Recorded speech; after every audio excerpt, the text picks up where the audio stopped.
Good afternoon. My name is Jay Hamilton, and as director of the Stanford Journalism Program, I would like to welcome you to the 9th Annual Rebele Symposium entitled The Journalism We Need.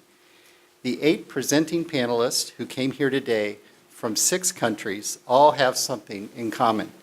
Ted Glasser was the chair of their dissertation committee.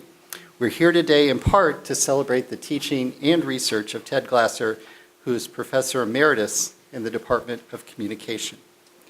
Ted has been a leader in our department, university, and wider profession. For 14 years, he directed Stanford's graduate program in journalism. On campus, he served as the board chair of the Stanford Daily Publishing Corporation, and he's even served as the president of the Association for Education in Journalism and Mass Communication, the National Association of our home discipline. Many more details about his career, including his many awards for research, are described in the program. I'd like to add 3 things about Ted's approach to teaching and research. For Ted, it's always Ethics Day, it's always the future, and it's always comparative. On ethics, in many classes, the professor will talk about normative theories of democracy and professional norms, either the first week of class or the last week of class. But for Ted, ethics are there every day. Titles of his books, including Normative Theories of the Media, Journalism in Democratic Societies, and Custodians of Conscience, Investigative Journalism and Public Virtue, convey the emphasis he places on values and ideas of social welfare. If you're giving a talk in the Department of Communication and try to ignore the ethical implications of your work, Ted will always ask you the question that brings the discussion back to the core issues of journalism and democracy. On the future, sometimes in dissertation, proposal, or even defense meetings in some departments, the chair of the committee will tell a student, "You can think about that more deeply in future work." That does not happen in the committees that Ted supervises. If an issue is worthwhile and difficult, he wants a student to take the time to think it through today. That emphasis on rigor and relevance means that by the time the PhD is defended, a student of Ted's is deeply grounded in her topic, and you'll be able to see the results of that emphasis in the excellence in the panels this afternoon. All things comparative. We're living in a place and time that people like to stress as unique. If they break and disrupt things and build them fast to reach scale, the sheer size of their endeavors leads them to believe that it would be hard to predict how things could go wrong and their products or platforms could be misused. But Ted's award-winning work emphasizes how much you can learn about today's media by looking at the operation of the media in other times in other countries. Sitting here today in Paul Brest Hall, Google Maps tells us that we're 6.2 miles from One Hacker Way, the central address for Facebook. It would be wonderful if Ted's insights were able to travel that distance and reach the right audience. We're recording the panels and discussion this afternoon, and eventually these will be up on YouTube. That means that many more people will be able to hear about Ted's work and that of his students. Please join me in welcoming today's guest of honor, Professor Ted Glasser.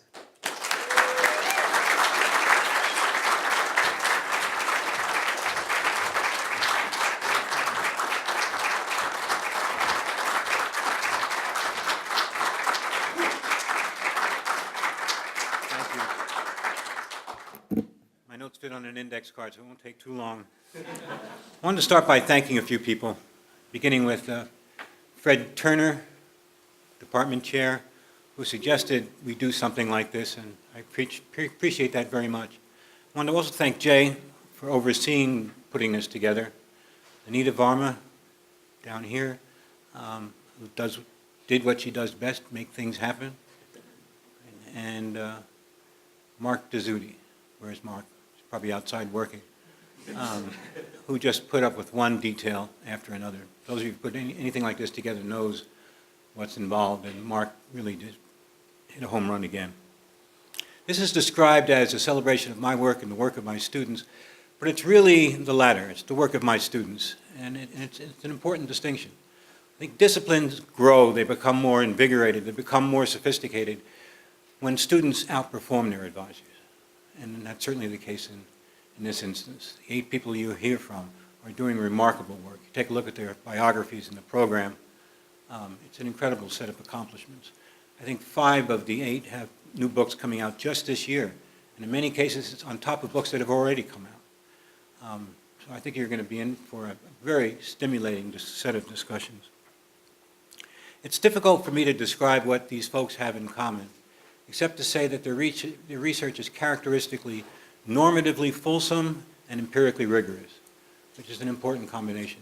They deal with questions of justice. They deal with communication as an agent of change. I think without exception, it's fair to describe these people as activists/scholars. And that's an unusual breed. And that's what I'm most proud of, is working with people who really care about making the world a better place. I hope you'll be able to stay around for the reception and get a chance to talk to these remarkable people rather than just hear their presentations. And with that, I turn it over to, who's going to moderate? Andy Fitzgerald.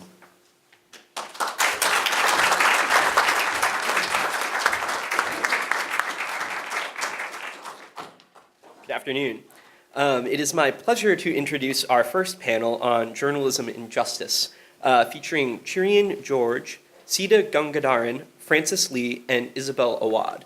And as Ted mentioned, you can find their detailed biographies, very impressive biographies, in the program. Well, thanks. It's wonderful to be here.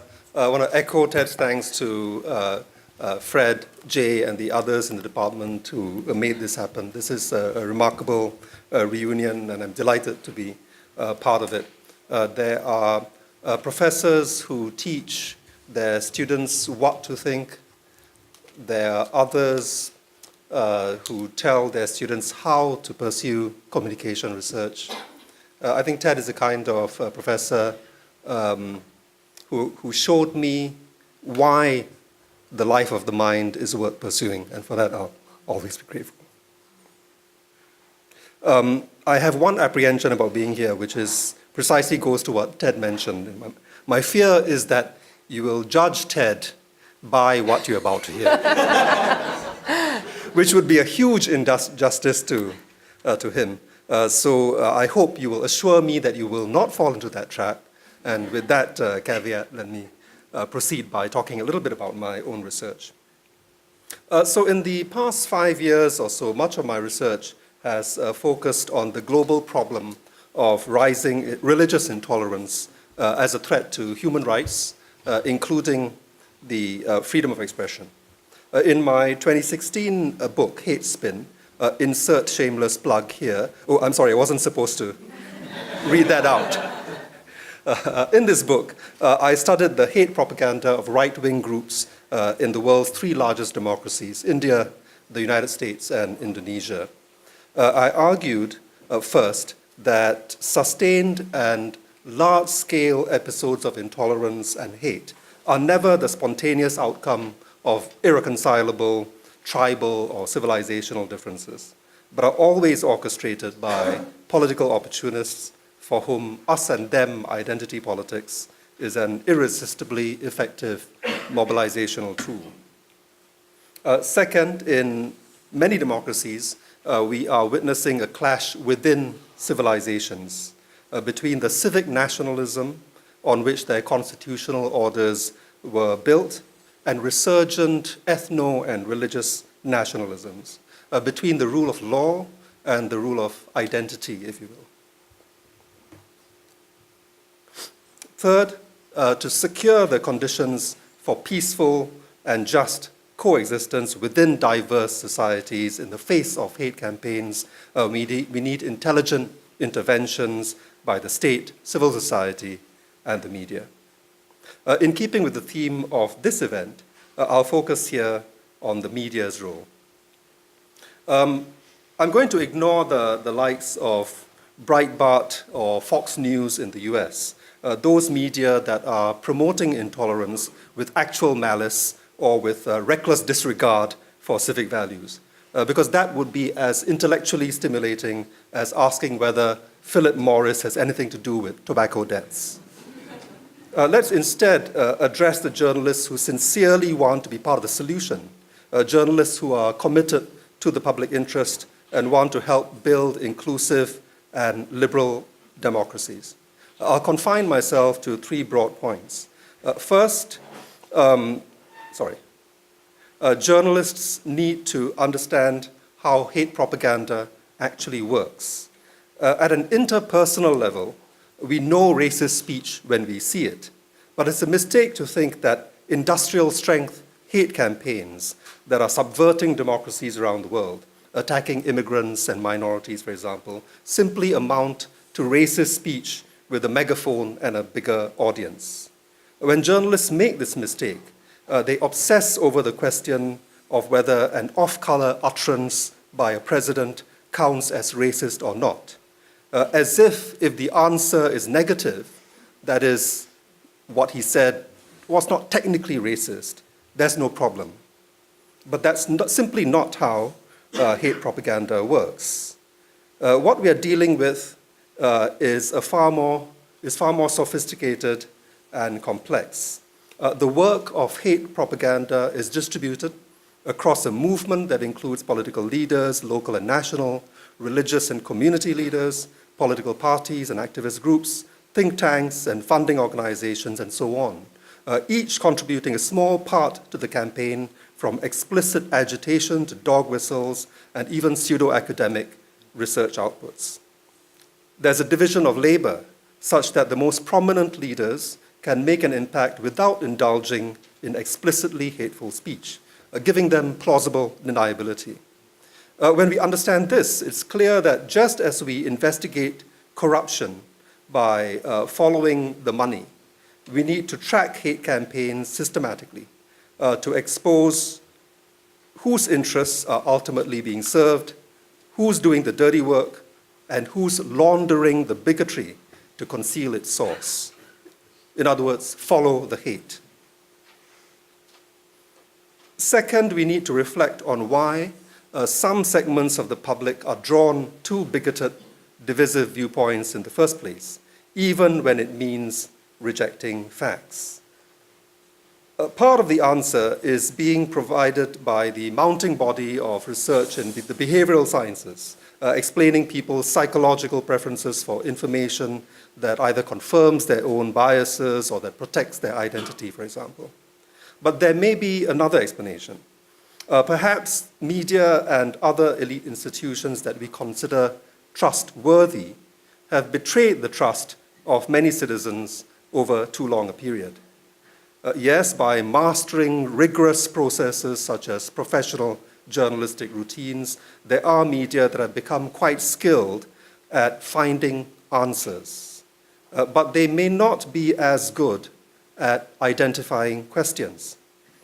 Too often, their energies are not really focused on matters to do with alleviating human suffering or,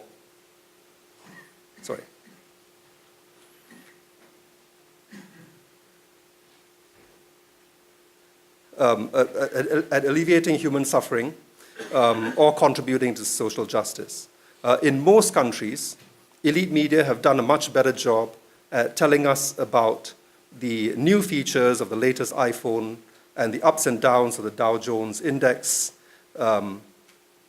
royal weddings, celebrity breakups, than reflecting the day-to-day struggles of the working class or the rural poor.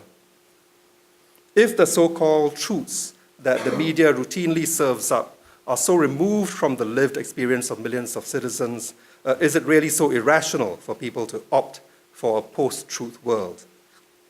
It's tempting to despise the public for not believing us, but we need to ask if we've given people enough reason to believe in us.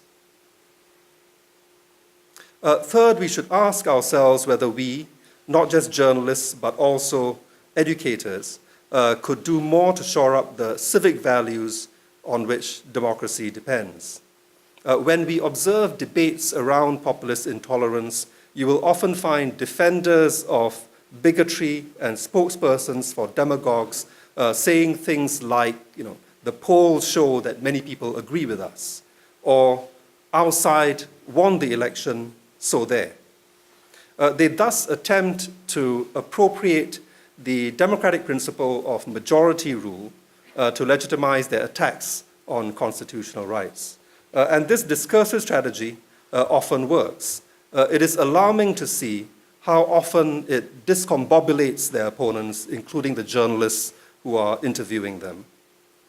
The correct answer to this, the correct answer to this claim that, after all, the majority are on our side, after all, the polls are on our side, so there, is that democracy isn't solely about the will of the majority, based on either opinion polls or even election results.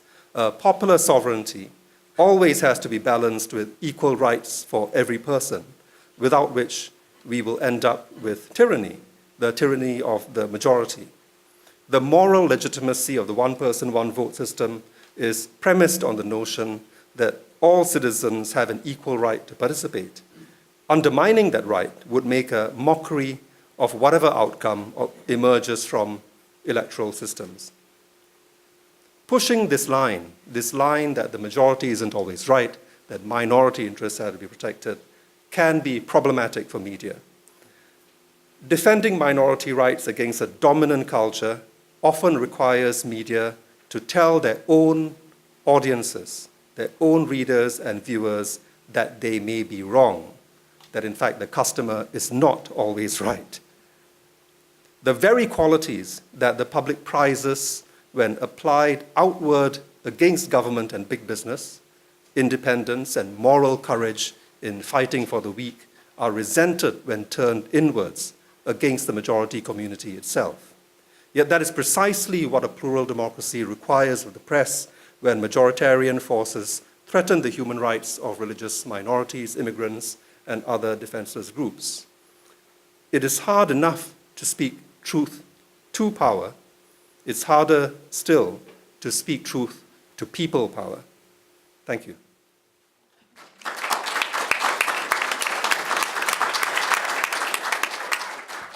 Hello, everybody. I'm very grateful to be here today, and I'm just struck by the power of mentorship in this room, and it's something that I have taken with me in my journey in academia thus far, so thank you for that. I want to spend my time by walking through an argument that is really in its beginning stages, and in the spirit of this activist or organizer tradition to which Ted referred, I'm going to not speak about journalism, but speak on the margins and with the margins, and to apply a framework of a theory of democratic communication to my thinking about data-driven systems and how machines speak for members of marginalized communities.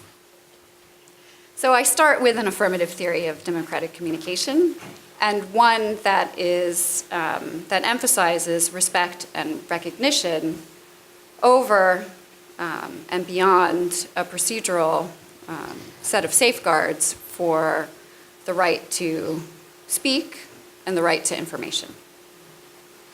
And this lens, I think, provides us with a way to understand and evaluate how data-driven or automated computer systems, again, speak for humans. And I'm talking here about, specifically about marginalized communities, communities that lie at the intersection of social, economic, and racial injustices that face systems of oppression, whether that's a system of exploitation, exclusion, imperialism, violence, or otherwise.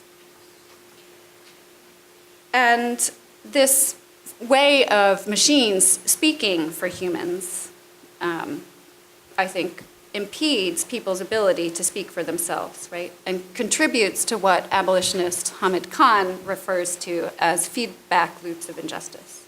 So I'm going to walk through aspects of this very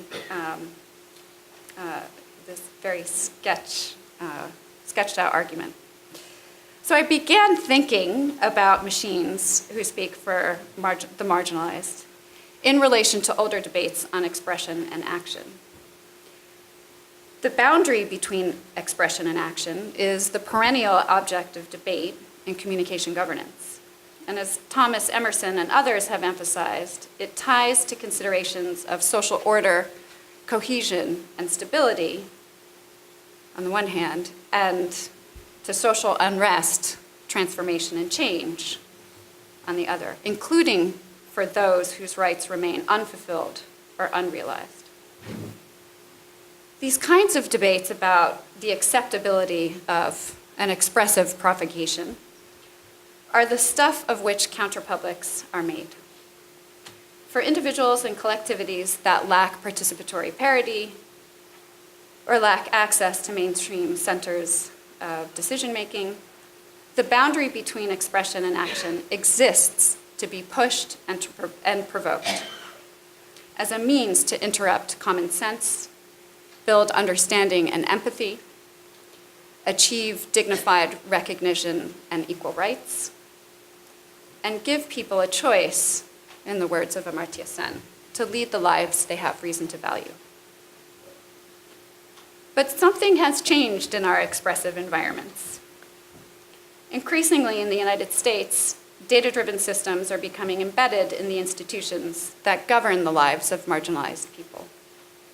Social welfare systems, public safety and criminal justice systems, and commercial systems serving or targeting low-income consumers are powered by behavioral inputs and adapt accordingly in their decision of what or whether to serve, provide, or assist.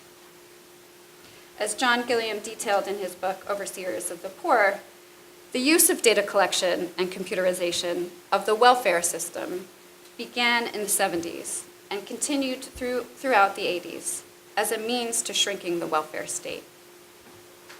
As seen in Virginia Eubank's recent book on automating inequality, this attack on the welfare state is continuing at an accelerated pace, as, for example, risk modeling programs evolve in a wide-scale and integrated manner. In the Our Data Bodies project, a participatory research project that investigates data collection and data-driven systems on the ability of marginalized people to meet their basic human needs, my colleagues Mariela Saba, Tamika Lewis, Tawana Petty, Virginia Eubanks, and I are struck by this manner by which machines speak. In particular, we are witnessing the ways in which a criminal record and low credit scores feed into a person's data profile that a machine then processes and uses to define a person. For lack of time, I won't detail this project at length, but let me just share one example that illustrates what I mean. This story comes from Charlotte, North Carolina. And for way of background, Charlotte ranked last out of 50 large cities for income mobility. It has skyrocketing rates of income inequality combined with segregation, mass incarceration, and the hollowing out of middle-class jobs. These factors have contributed to the racial disparities that exist there now. Quincy, a 20-something queer black woman living in the 28206 zip code area of Charlotte, one of its most deprived neighborhoods, has a criminal record. It's a recent arrest in relation that happened during what's called the Charlotte Uprising, protests that erupted around police violence and the problem of police accountability. In the process of talking about data collection and data-driven systems, Quincy told the story of how she was shut out of a job due to a criminal background check. And mind you, this was an arrest, not a conviction. And this was also in spite of a face-to-face interview in which she was forthcoming about her record. And her interviewer forthcoming about his willingness to overlook people's criminal past. Yet, several weeks later, after waiting to find out the results of the interview, she got a call saying that the background check came up with a record and that she couldn't move forward with the company. Quincy also talked about the impact of low credit scores on jobs. And she said, I quote, "Nowadays, you need credit for almost every single damn thing. They even get your credit for a job. Like, if you don't have a good credit score, some jobs will deny you because it makes you think you're more at risk to steal. It labels you almost like a criminal if your credit is not good. What the fuck does that have to do with stealing? My integrity is not attached to my credit just because I made a couple of bad decisions and maxed out that credit card. That doesn't mean that I want to go out stealing and robbing cash registers. It's just that I've fallen on hard times." Machines are making a Quincy data body. Now, in this case, the machine I'm talking about isn't a sophisticated, fully autonomous machine system. Technically, these are semi-autonomous machines.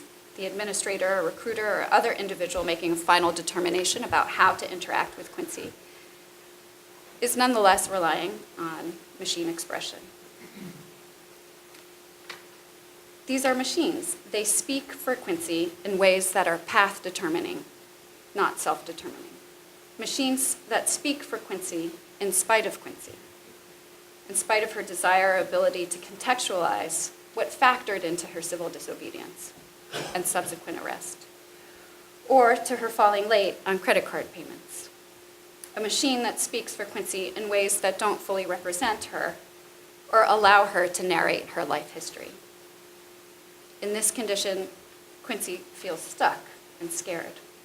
Criminal record, bad credit, no job, worse credit, further rejection, further criminalization. The cycle continues. Quincy's story is common among the 135 interviews we've conducted. And it points to the relationship between machine expression and social control. Whether human-operated, semi-autonomous, fully autonomous, machine systems function as technologies of communication. And as such, they are technologies of justice or injustice. Thank you.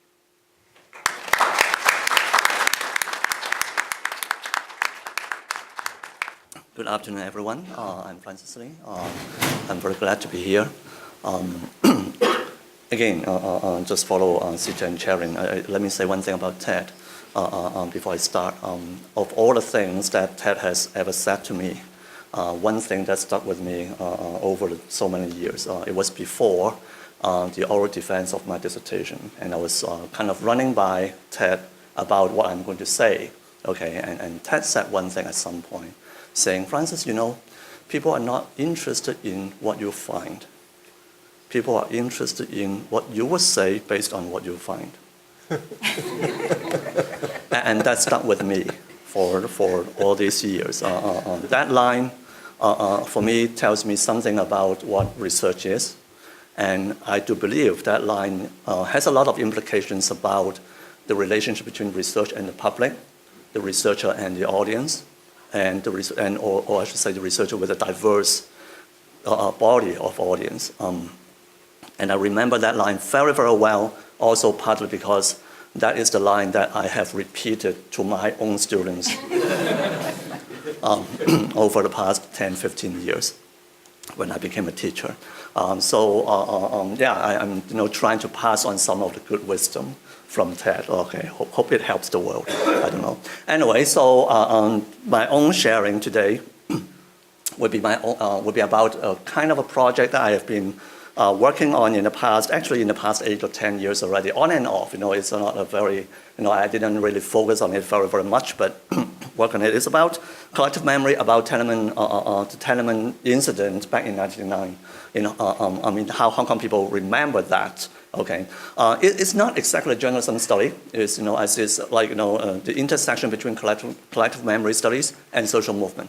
Okay, that's more or less what I'm getting into in the past decade or so. But what I'm trying to do today is just to, because of the occasion, I'm just trying to give you guys a very, very, very brief, sketch of what the project's about, and then I try to tie it to Of course, because although I said it's not exactly journalism study proper, but obviously journalism has a lot to do with the processes of social movements, the processes of collective memory. So, very briefly introduce the project and then talk a little bit about the role of journalism as involved in this thing.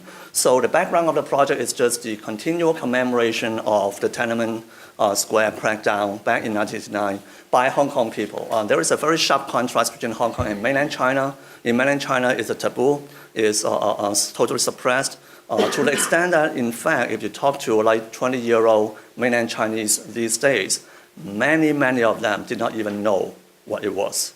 Or they might have a very distorted view about the event in 1989, okay? But in contrast, Hong Kong people have been, having this annual commemoration every year, attended by tens of thousands of people. So 10 years ago, when I started working on this project, the question is actually very simple: is why don't people forget? Okay, so what keeps the memory alive? What forms the memory and what keeps the memory sustainable? Now, I follow broadly the dynamics of memory approach. So basically, the argument is that the original event, of course, plays a role. The original event was commemorable, as the collective memory researchers would say. They left a very deep emotional imprint onto Hong Kong people at that time. But of course, that is not a sufficient condition for the formation and sustaining of collective memory. It works through the interactions over time among the state, social movement organizations, and the media. And basically what I'm really doing, and by the way, I'm actually starting to write a book about this, and this is actually kind of, my analysis would kind of, concentrate into these 6 processes, which combine to kind of form that dynamics, 3-decade dynamics of collective memory formation and contestation. So the first process is just formation and valorization. The idea that it's not just about you remember something, it's about you think you have to remember, you think you must remember, okay? So the process through which the memories of the event takes up a certain moral weight. So it's not just that you have the memory, that memory becomes something morally significant. That's the process of memory formation and valorization. And then there's always memory contestation because different people relate to the event differently. The state, the pro-Beijing forces would not want the thing to be talked about again and again and again. So over time, there will be different discourses, different ways to try to blur the memory, try to rewrite the memory. So there is always this process of memory contestation going on. The third process is memory mobilization. So it's an important event, people remember that event, but actually not every day. Okay, so every year there has to be a cycle of memory mobilization. That is, the memory of that event has to be brought forth, okay, so that people will be reminded, okay, about the event. And then over time, there is also the process of intergenerational memory transmission. For 3 decades, you have to let the new generation knows about what happens in the past. Okay, so there is this intergenerational transmission thing. And then memory institutionalization. For memory to be sustainable, okay, it has to be institutionalized in some way, it has to be set into some more regular, kind of inscribed into some institutional form. It could be actually not necessarily journalism. Most importantly, it could be school textbooks, school subjects, Chinese history, liberal studies, etc. So that would be the process of memory institutionalization. And then lastly is identity shift and memory transformation. That would be about some more recent changes in Chinese and Hong Kong politics, which I might not get into right now. Because of time, let me just jump into some very brief comments about journalism's role and influence in the processes. Obviously, first of all, I talk about the 6 processes, and the media, the news media, are, it's a very simple point. They are the platforms on which some of these or many of these processes unfold. Valorization actually occurs largely through the news media. When we talk about intergenerational memory transmission, the news media is part of that set or that web of social institutions that pass on collective memory to a new generation. But besides being just a platform, the journalists themselves are, of course, actors, they are agents. The journalists themselves, especially Hong Kong journalists, actually many of them, especially the kind of generation who experienced the event, experienced 1989, many of them can actually have a very strong personal sense of duty. Okay, so they're journalists. When it comes to student force, it's no longer just a matter of journalistic professionalism. It's a matter of I have witnessed this 25 years ago, and I have to remind the society about this. Something has to be done about the thing. So there is a very strong personal sense of duty among many journalists. Journalists in this process have been playing the role of a defender of a social consensus. That is, in face of the state's attempt to rewrite the memory, the state's attempt to suppress the memory, the journalists in Hong Kong have been defending what the society regards as the right version, as the true version of what happened in 1989. So they also play the role of policing the discursive bottom lines. You can question some parts of what happened in 1989, but there are bottom lines you cannot cross, okay? So people might say students also make mistakes at that time, but the students' mistake cannot be compared to what the government did. So there are bottom lines that cannot be crossed, and the journalists in this case have been playing the role of policing the discursive bottom lines. And in cases when there are people, there are officials, there are pro-Beijing politicians crossing those discursive bottom lines, then the journalists and news media would actually scandalize those speeches, scandalize their statements, treat them as highly transgressive. And of course, as in most political scandals, the result is to reinforce the norm that is seen as being transgressed.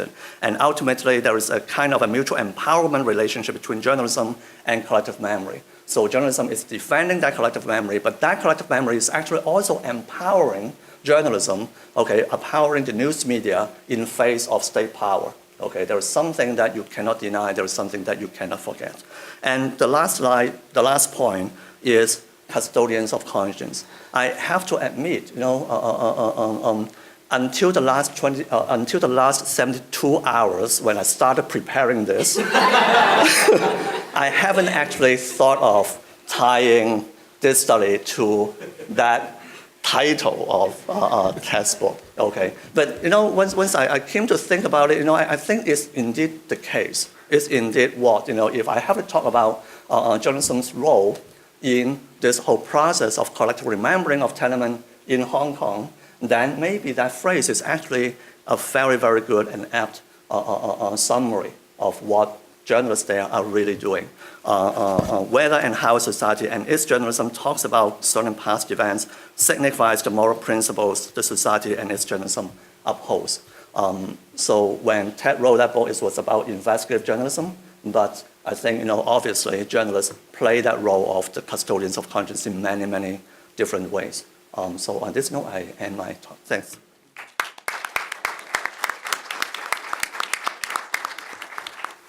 I won't even get started talking about TED. I need to save time and save some emotional energy, so we can do that later. What I want to focus on today is something I'm working on and concerns me, which is this widespread common sense in journalism studies that the current is a digital age, and that if we want to understand journalism today, first and foremost, we have to think about it, place it in this digital context. I don't think this is news for anyone in this room. Indeed, my first argument is that this notion is too widespread, and that it is necessary to engage with it much more critically. I could give many examples of very prominent edited volumes, journal articles, conferences, academic programs that take as a starting point the idea that of this defining role of the internet in what is digital technologies, in what is happening in journalism today. In this same literature, indeed, one finds explicit calls against technological determinism and an acknowledgement that there are other factors that, together with digitalization, are affecting journalism. But there is notably very little engagement with those other factors. So my second argument today is an invitation to consider at least some of those, and specifically focus on what I think is particularly important, which is neoliberalism. So it's an invitation to think what would happen if, instead of thinking so much about journalism in a digital age, we thought about journalism in a neoliberal age. I'll argue that, at least in relation to some key contemporary developments in journalism, neoliberalism can give us an even clearer sense of what is happening. So what are the basics of the journalism in the digital era approach? Let's call it that way.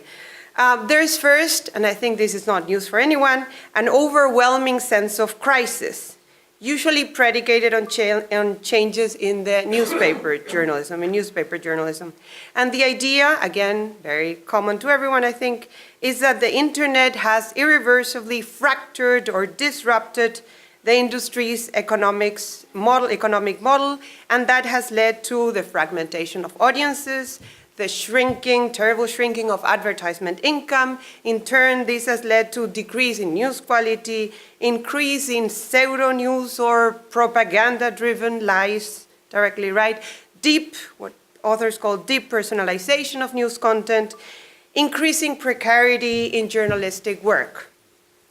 Willingly or not, authors writing about this end up suggesting that before the internet, the business model of print journalism secured, or at least could secure, the conditions for quality journalism and livable careers for news reporters. I don't have the time now, but I don't think it's even necessary, we have John McManus in the room, to discuss why this is such a problematic assumption. It's, I think, pretty familiar, right? The argument of how market-driven media systems dominant in the UK and the US, but increasingly prevalent around the world, have been pretty problematic for having the news that arguably we need. And certainly journalism scholars taking this journalism in the digital era approach are very aware of these criticisms. And in fact, I think that most of them agree with them, right? So what's happening here? Why is this become so invisible? And this is, I think, one of the big problems of this approach. If what is happening to journalism today is largely the result of the internet revolution, then the assumption is that the internet has actually turned things around, forced journalism to break with older models, which then end up being treated rather uncritically or even romanticized. Missing in this discussion is a consideration of the crisis in terms of historical continuity. The idea that the well-known, though intensified, business logic may also be shaping the relations between news and new technologies.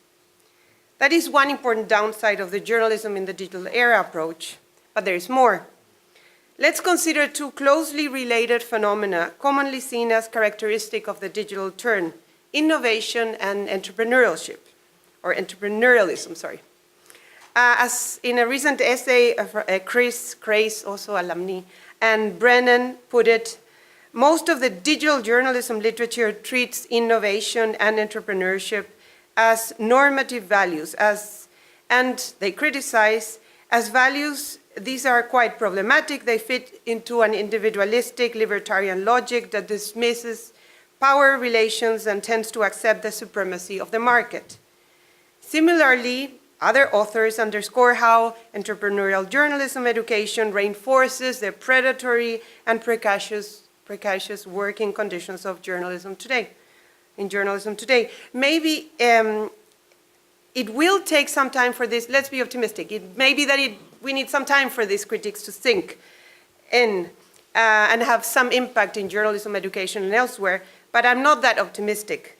My fear is that these critiques cannot be very influential because they tend to share the assumption that the move towards innovation and entrepreneurship, entrepreneurialism, is indeed a response to the disruption brought by new technologies on the traditional models of journalism.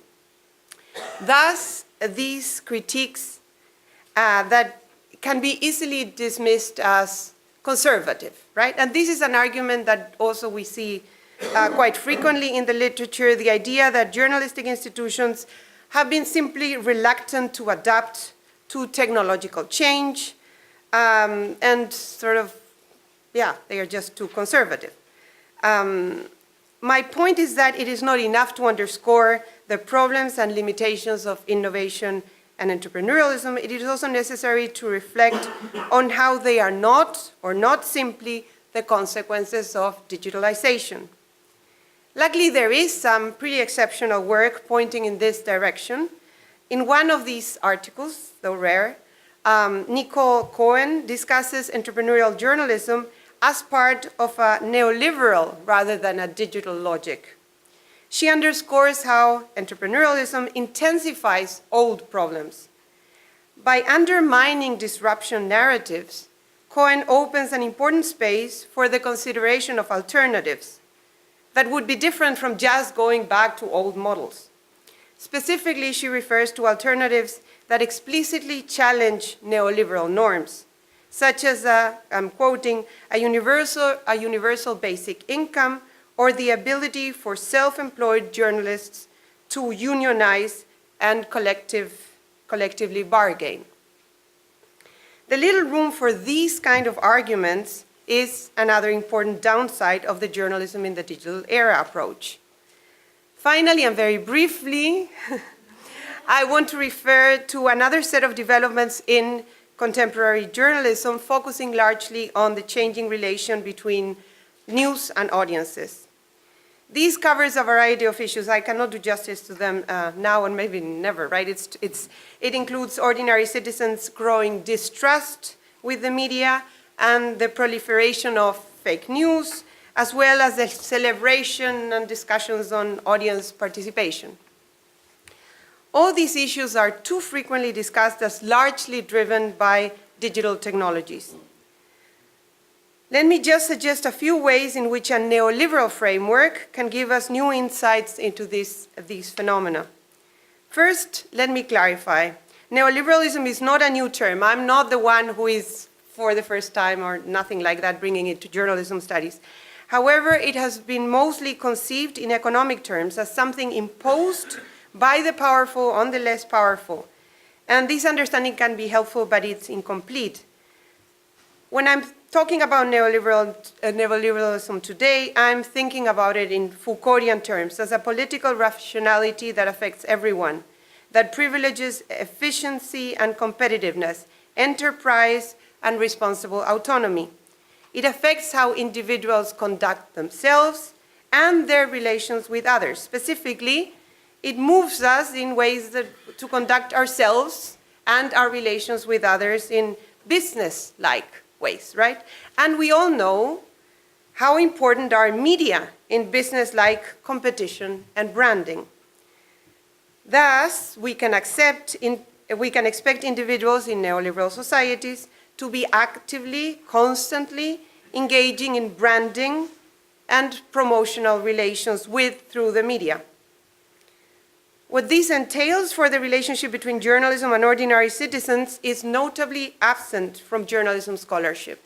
And there are some people who discuss, who sort of think about journalists being under the pressure to be entrepreneurial. But what does it mean for members in the audience to be entrepreneurial as well, right? How does that affect their relationship with the news?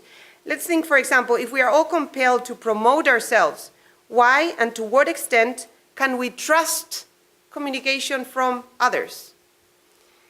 What does participating in the news mean in this context of self-promotion? What drives us to participate or to invite others to participate? And why do we still think of spin, right, the idea of spinning the news, as part of the repertoire of only powerful sources? I think we can imagine how everyone is in the business of spinning communication or the news, at least sometimes, and to what extent. I'd be happy to give you some examples. I haven't seen if I have the time for that, of how this can work empirically. I don't know if I do have some time. Yeah, very briefly, but I started thinking about these things when I was conducting research among poor women community leaders in Santiago de Chile, the laboratorium of neoliberalism. And I realized that they had telephone numbers of journalists in their cell phone, right? And they knew when and how to plan activities. And these were not selfish interests, these were community interests. But they managed to establish relationships with the media. But and to try to, and sometimes successfully, spin the news. because also journalists had interest on that kind of stuff, right? It was a symbiotic relation, but we know that that happens in journalism, right? Symbiotic relations. But what was also very interesting was that when I talked with colleagues about these women using the media to promote certain kind of agenda, they said, oh, so they have these new media digital platforms. And it was not about that. Sometimes they did some digital stuff. They realized that mainstream media was, that's where they wanted to get to, right? So it was not the digital could be useful, but that was not what was driven their behavior, their relation with the news, right? It was something else. And I go back to this idea of Chile being an interesting pseudo-laboratorium for thinking, maybe an invitation of journalism in the neoliberal era. Thank you very much.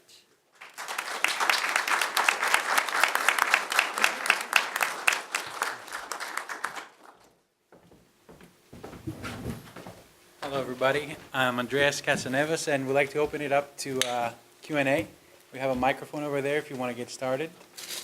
Whoever wants to take the first jab, ask the first question. Thanks. So thank you so much for the opportunity for coming today, asking the question from me. And my question is, we know that journalists, especially the medias, there are different kinds of medias. And especially here in America, there are NPR, which is more neutral. And there are also the Fox News and MSNBC, those kind of medias who are more commercial driven. And because in this country, it's a polarized political system, we have actually very contradictory political views. And the media tends to be taking side with ideologies and political views, which resulted in very divided point of views.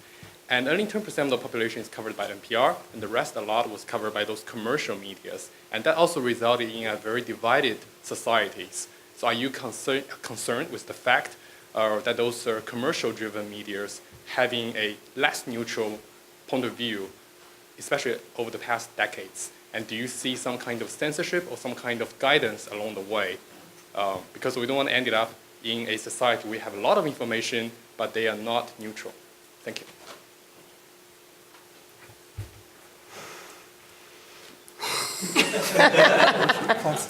What?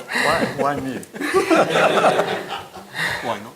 Okay, so and everyone say something, right? Okay.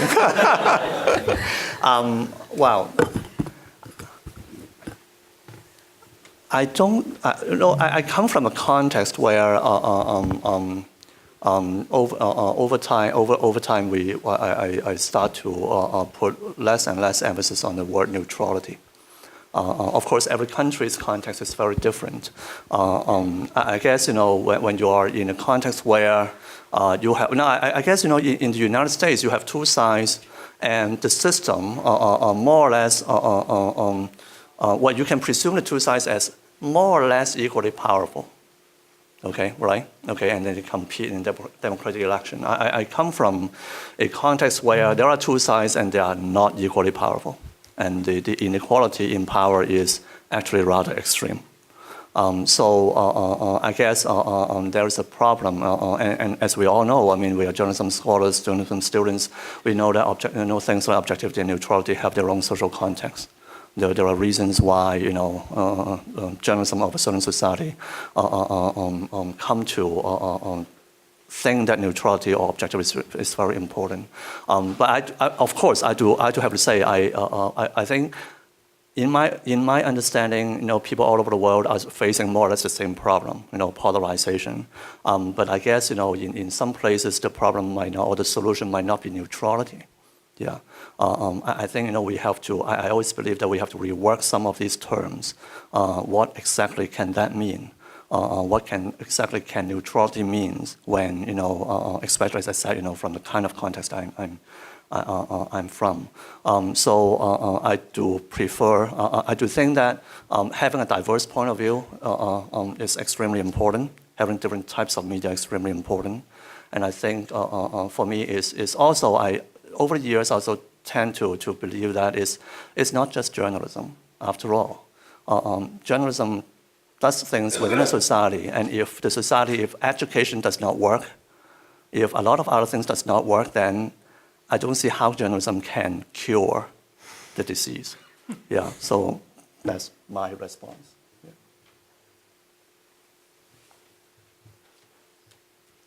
I agree. Yeah, we have another one. Hi, my name's Janine, I teach in the department, journalism here. I teach journalism classes. Cherian, my question's for you. If I heard you correctly, you were saying that hate speech has been allowed, and I'm sorry I haven't read your hate spin book, I look forward to reading it, that you're blaming the media, the mainstream media for not covering the spread of hate speech, following the hate or really describing it, and also not covering the plights of the people who embrace this hate speech. So my question is, did I understand you correctly? And second, is that the answer? Is this predominantly, are you less interested in the spread of hate speech in particular, or are you more interested in how we stop it, and is the answer in the media? Are you saying if the media does a better job on those two fronts, we'll have less hate speech or hateful ideology spreading? Thanks for the question and the opportunity to clarify. Well, to answer the last part of the question very directly, I think in countries in the grip of hate propaganda, the media is generally the least of the problems. Yeah? And certainly within the media, even when the media is problematic, mainstream media are the least problematic within the media sphere. I took the tack that I did in my remarks for the simple reason that the media that are, I guess, most culpable, like I mentioned, Fox News and Breitbart in my remarks, unlikely to listen to what any of us say anyway, so why bother, right? Let's focus any advice we have for media that are trying to do a good job, even though they may not actually be the worst culprits. Yeah? And even though the media, in fact, have much less of a role to play than, say, politicians do. Yeah. As for so I'm glad for the opportunity to clarify that. If media, in spite of not being the most blameworthy actors, in these environments, do feel a sense of responsibility to do something about it within their means, then I think one thing we need to look at is the tendency of media to just simply fly into to react with moral outrage, as the title of my presentation put it. Try and call out the racists and end there. So these endless debates over whether what Trump said is racist or not, and then it stops there. I mean, that's to give it a very academic term, that's very stupid coverage. Yeah? It's stupid coverage because it fails to understand how hate propaganda actually works. As I tried to point out, political leaders in particular do not need to indulge in explicitly racist speech for hate propaganda to have its effects. We do need to understand hate propaganda in these societies as highly networked, distributed phenomenon. What I would challenge the journalists who do feel a sense of obligation to do something about it, I would suggest that you approach hate propaganda the way you would approach investigating corruption. Yeah? You look for who's laundering the money, simply you look for who's laundering the hate. What are the institutions that are trying to deal with what some scholars call reasonable racism, to make it more socially acceptable to talk about the other in seemingly intellectual ways that are in fact highly problematic. How does the money flow? When you see a survey coming out that claims that all Muslims or 2/3 of Muslims want to kill the rest of the country, who's paying for it? Which of the groups are allied to it? There's in fact very little of such coverage that goes on. When Trump comes out, I'm going to stick with the US example simply because that's where we are. But I have to say for a start that the problems in the US are kindergarten in comparison to what's going on right now in India, for example. Yeah? But if you want to look at the US, when the media highlight some claim that Trump makes about Muslims or Mexicans and so on, you don't see the media doing the forensics. and trying to find out where do these ideas come from.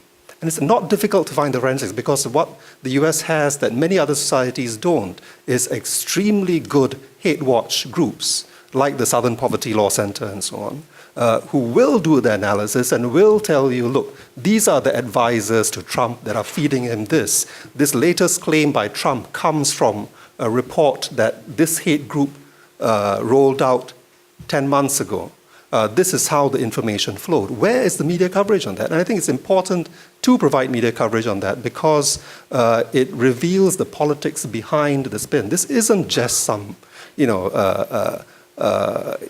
crazy talk. It isn't just visceral the way interpersonal relations can be visceral. It is a campaign. It is as sophisticated as any marketing campaign that we're dealing with. And I don't see the media dealing with hate propaganda in that way.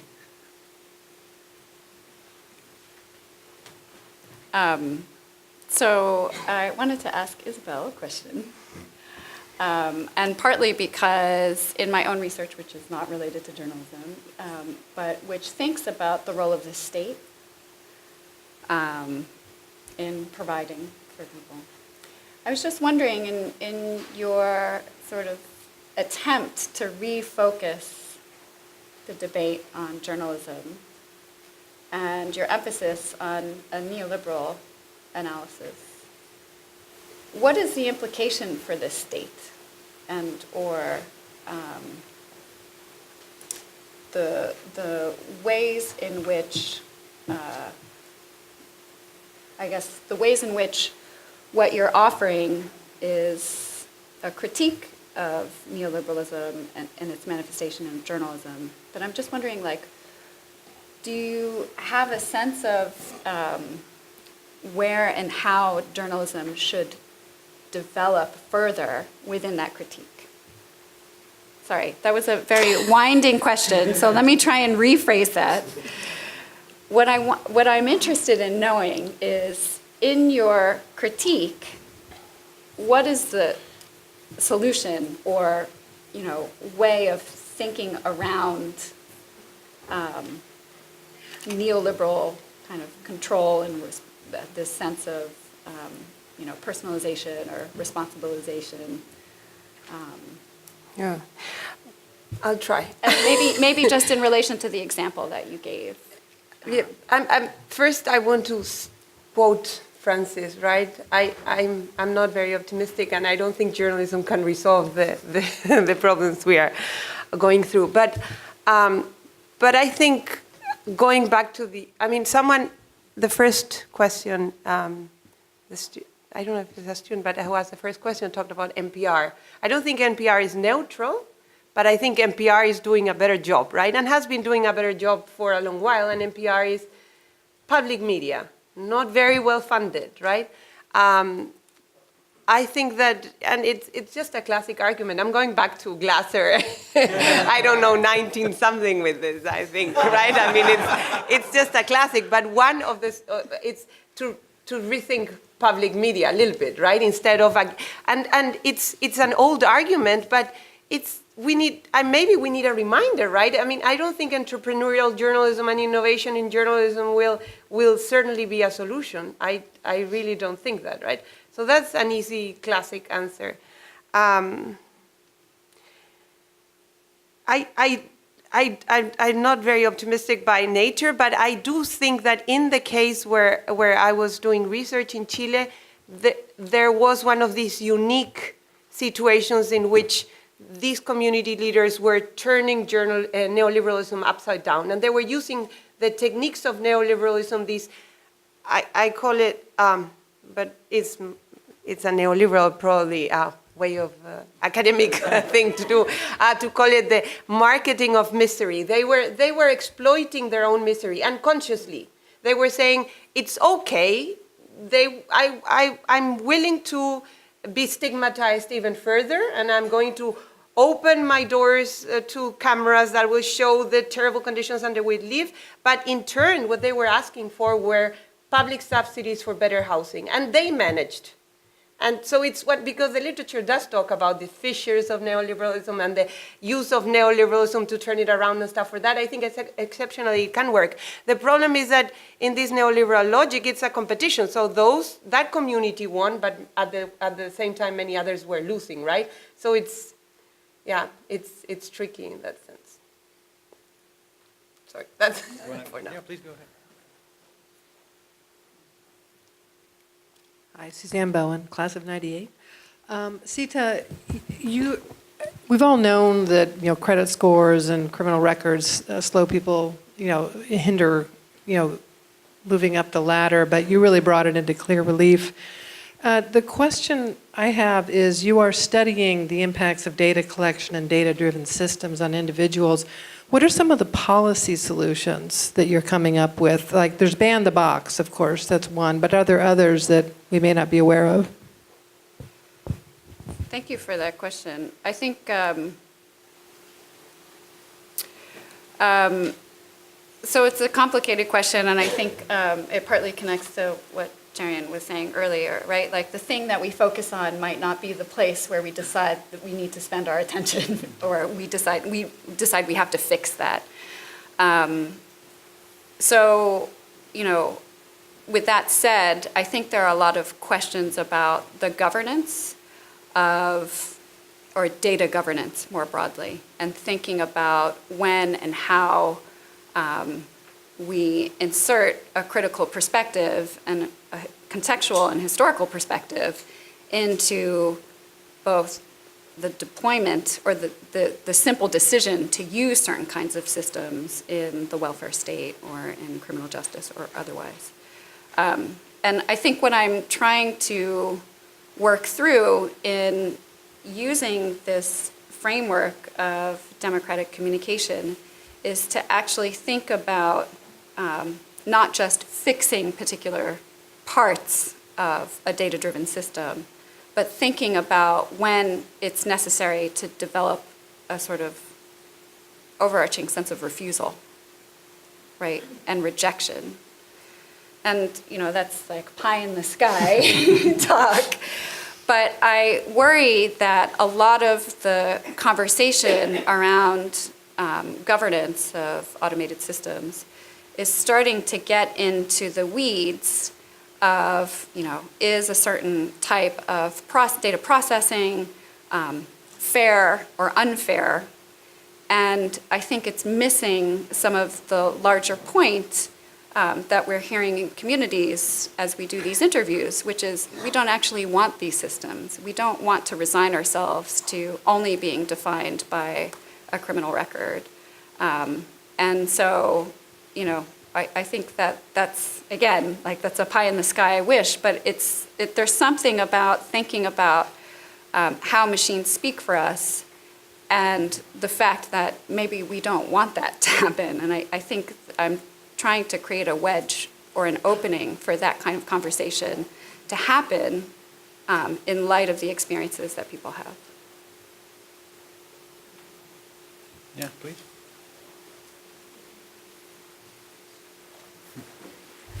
Hi, I have a follow-up question for Seeta. I'm Morgan Weiland. I'm a student of TEDS still.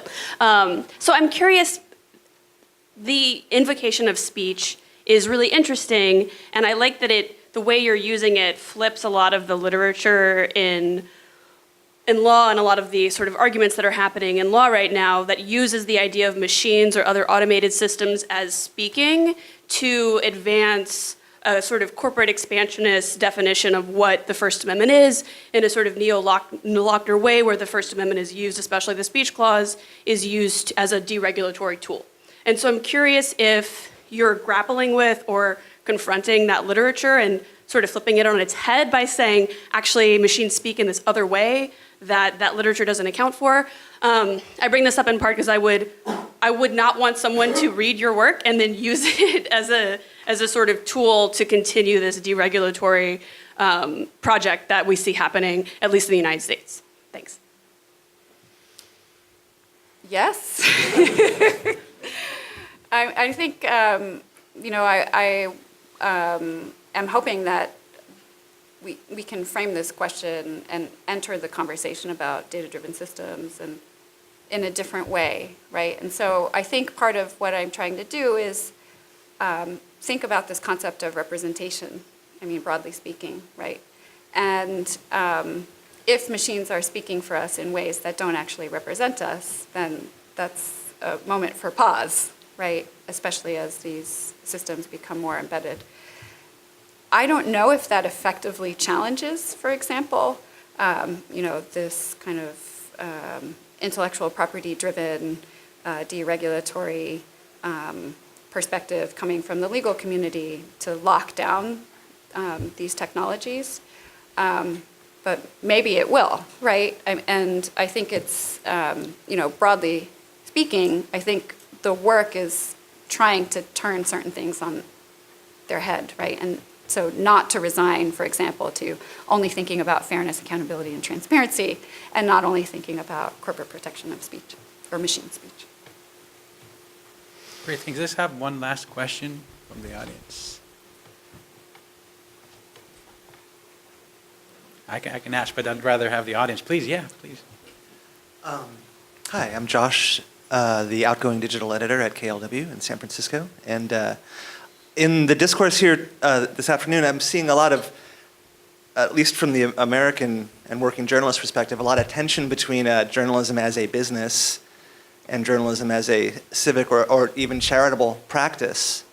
And we see how the outcomes of business sort of roll downhill to the charitable side of journalism. And rather than serving an underserved community, we are concerned with how much attention can we get and the validation that provides to concentrated capital, whether it's philanthropic or commercial.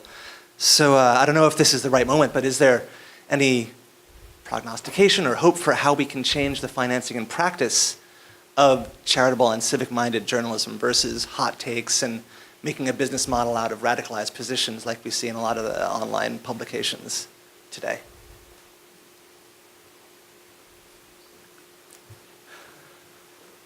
That's a hard question. Well, let me go first then, since on many such questions, and I relate this question to several others facing the world, to do with, why is it that publics are satisfied with the mess we're in? Why won't they pay for news? Why is it that they reject facts that are staring in their face? Why can't they see that climate change is going to kill us much more decisively than any terrorist will, et cetera, right? I guess I've come to the rather bleak conclusion that maybe things just need to get worse before they get better. Because the logic for greater public social investment in news, the logic for people to actually pay good money to enlighten themselves about an increasingly complex world, where really, regardless of their access to digital technology, regardless of their access to social media and Wikipedia, there simply is not time for the average citizen to keep in touch with the stuff that is going on out there that may be positive opportunities or things that may actually kill you, right? There simply is not time. The world is not getting an easier place to understand. It's not getting less crowded. It's getting more crowded and more complex to understand. So the logic to me is unimpeachable. I mean, obviously, it makes sense for citizens to invest a certain percentage of whatever disposable income they have to informing themselves. It's for their own survival, right, and for their own well-being. And yet, I do these experiments in class all the time. I ask students, how much do you spend every month on various media and entertainment, and combine everything, yeah? Your broadband plan, your cable TV, your magazines, your music, Spotify, etc., etc. And it actually turns out to be quite a bit. And then ask them, okay, what little percentage of that are you willing to invest, of your media and entertainment consumption, are you willing to invest in informing yourself about public issues? In other words, journalism or news. And most of them say, no, we're not going to pay anything. Right? And I don't get the logic. And so what is the solution? It must simply mean that most citizens around the world are simply convinced that they can get by, yeah? In the face of overwhelming of evidence that no, in fact, you can't. In fact, there's incredible damage that we are doing to our societies and to our environment precisely because we refuse to inform ourselves. So where will the tipping point come? When will enough citizens feel that, well, yeah, actually it is a sensible investment. I'm going to just invest $10 a week on just informing myself. And I don't think it takes that much to pay for journalism, public interest journalism. Just a little bit will actually go a long way. Yeah. What will it take to reach that tipping point? I'm convinced that unfortunately no amount of persuasion, no amount of, what do you call them, your donation drives on TV and radio, your pledge drives, that's right. It's going to help, right? I'm convinced that just things need to get a lot worse. Think of, in my own area of hate research now, I would say maybe Marcus would disagree with me, but if you look at the 20th century, which country has done the most impressive job at civic education, at convincing, telling people why it's important to respect diversity and equality and why this is actually good for democracy and therefore good for us? It's Germany, right? It's Germany. What did it take for Germany to come to that consensus that we actually need to do this? It's frightening, isn't it? So, in an ideal world, we would learn, there's no doubt that societies learn best from experience. Individuals learn best from experience. Ideally, we should be learning from other people's experience and other people's mistakes. Unfortunately, we don't seem to be built that way. We seem to learn best from our own mistakes. So that has led me to the rather bleak conclusion that maybe we just need to completely screw it up, right? Every society needs to completely screw it up and then start from scratch and decide, well, yeah, to avoid screwing things up this badly until we reach the stage of environmental collapse or genocide, we really do need to spend $10 a week on good journalism, and then the problems will be solved. But I just feel compelled to intervene in that very bleak discourse, which is to your question. One of the things that I've learned from doing my research is to ask, where is that thing that's already happening that you're seeking, right? And it might not necessarily be on this wide-scale, highly institutionalized, or well-funded structure, but there are periodic ways in which I think some of these, whether it's information needs or needs for collective identity or so on and so forth, where that is actually happening. It might not be called journalism, right? But I think that we ought to give some of those practices and some of those more micro-level examples of where things are working a chance. So, sorry, I just had to Thank you for that. Yeah. That's a much better note to end on than mine. So, and maybe that was already obvious and implicit in what you said, right? But the solution won't come from it's not that every German agreed on spending an amount of money, right, on getting civic education, and it's that as a society there were policies, right, that are that have political will to do it. Yeah. So at some point, right, we are talking about solutions that are related to changes in policy and public funding, and it's not about more and one more at a day, right? One more person sort of paying for their news. It's about collective, yeah.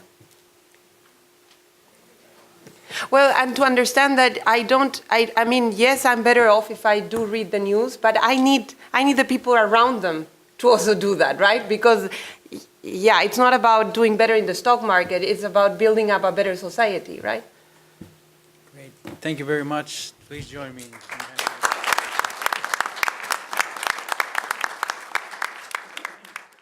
Hi, everybody. Sorry that there wasn't much of a break. I feel like maybe everyone should just stretch for a second in your seat. We've done a whole hour, 4 brilliant people, and then you have me, and then there'll be 3 more brilliant people. There's a number of individuals in the room today who have been mentors to me in different ways. I'm really grateful to be talking to you. And I'm really proud to call them friends now. There's something that in some sense, I think, distinguishes Ted among them, which is that the first time I walked into his office, I felt that we were friends already. And even when we disagreed, even when our minds clashed over issues over the years of working things through, I always felt that I was welcomed as a friend in his office. So that's just something I wanted to say about Ted. So there are a lot of assumptions that people make about propaganda, or what we may be calling fake news these days, that are kind of hanging around from the middle of the century, from the world wars. I'm going to oversimplify a bit here, but we tend to assume that it's simple messages, and oftentimes that these are simple messages aimed at simple people, right? That propaganda preys on ignorance, that we may find solutions, therefore, in education. Those solutions in education oftentimes are proposed under a banner of literacy, and that in turn suggests that the messages of propaganda are somehow intelligible if only we're literate in the right ways. And I think those are all mistaken assumptions. I would describe a lot of our media landscape today as chaotic. That sounds like a cliche, but I mean it in a specific way, which is in distinction to what we would call logistical media. So logistical media are things that organize and orient, like maps, clocks, databases. But data can also be used to disorganize and to disorient. And I think a lot of what we're seeing right now is a kind of orchestrated chaos, right? It is perhaps micro-targeted, it is strategic, it is organized, but is an organization in the interest of disorganization, so to speak. And these are campaigns of contradictory messages about multiple different issues, oftentimes unlikely combinations of issues. It's happening at a huge scale over potentially the course of many years, depending on the phenomena that we want to look at. Of course, there's still short-term pushes on one or another particular issue. I'm not going to focus on that today. I'm going to talk more about this sort of long game, what some people have called gaslighting. This idea that you can deplete people's attention, you can exhaust them, you can confuse them, and ultimately weaken individual will and collective politics in so doing. This calls into question some of our basic assumptions about what persuasion is. If we're not seeking to change someone's mind on a particular issue, then I think a lot of the political communication research methods, we're not very well equipped to study this phenomenon. There are limits to an experiment measuring cause and effect if the causes are many and over long periods of time, and the effects are also difficult to describe, much less measure. And so we're having these debates about the efficacy of micro-targeting, right? Are Cambridge Analytica and their like really the computational Svengalis who can, with a keystroke, change an election that they claim to be? I guess what I'm saying is, even if they're not, we may still be in trouble in a very different way. This also calls into question, for me, this idea of literacies. So many things have been called literacies over time. We have talked about television literacy, video game literacy, procedural literacy, data literacy, information literacy. Computer literacy was at one time in vogue, but it's very passé. You can't say computer literacy anymore. And then it's sort of evolved into multimodal literacies, multi-literacies, this idea that literacy is always multiple. But literacy is a very particular idea that I think it's important that we situate it. We remember that it's historical, that it's infrastructural, that it's political. When I say it's infrastructural, what I mean is that for something to be a literacy, it has to go from being a specialized skill to a generalized skill. It has to be something that you need to function in the world on a day-to-day basis, right? That's part of what constitutes a literacy. There's also a way in which this term has been used to try to elevate the popular with the association of the literary, right? When we say video game literacy, it seems clear that there is a kind of rhetorical move in there to suggest that this is media that should be taken seriously. But in doing that, there's also this implicit argument about the expectations that, well, you shouldn't be illiterate. Oh, you can't use a video game. Oh, you poor thing, right? So that I think is problematic, even if people's intention in using the word literacy are good.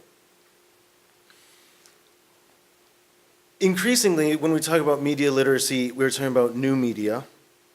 And there are other education movements that are mixed in here in complicated ways. I'm seeing more and more that a movement that has been called computational thinking is sort of coming together with this apparently different movement on media literacy. We're seeing something along the lines of code literacy. There's this idea that to function in the modern world, you should be able to code. I'm not comfortable with that. I'm happy to take questions on it.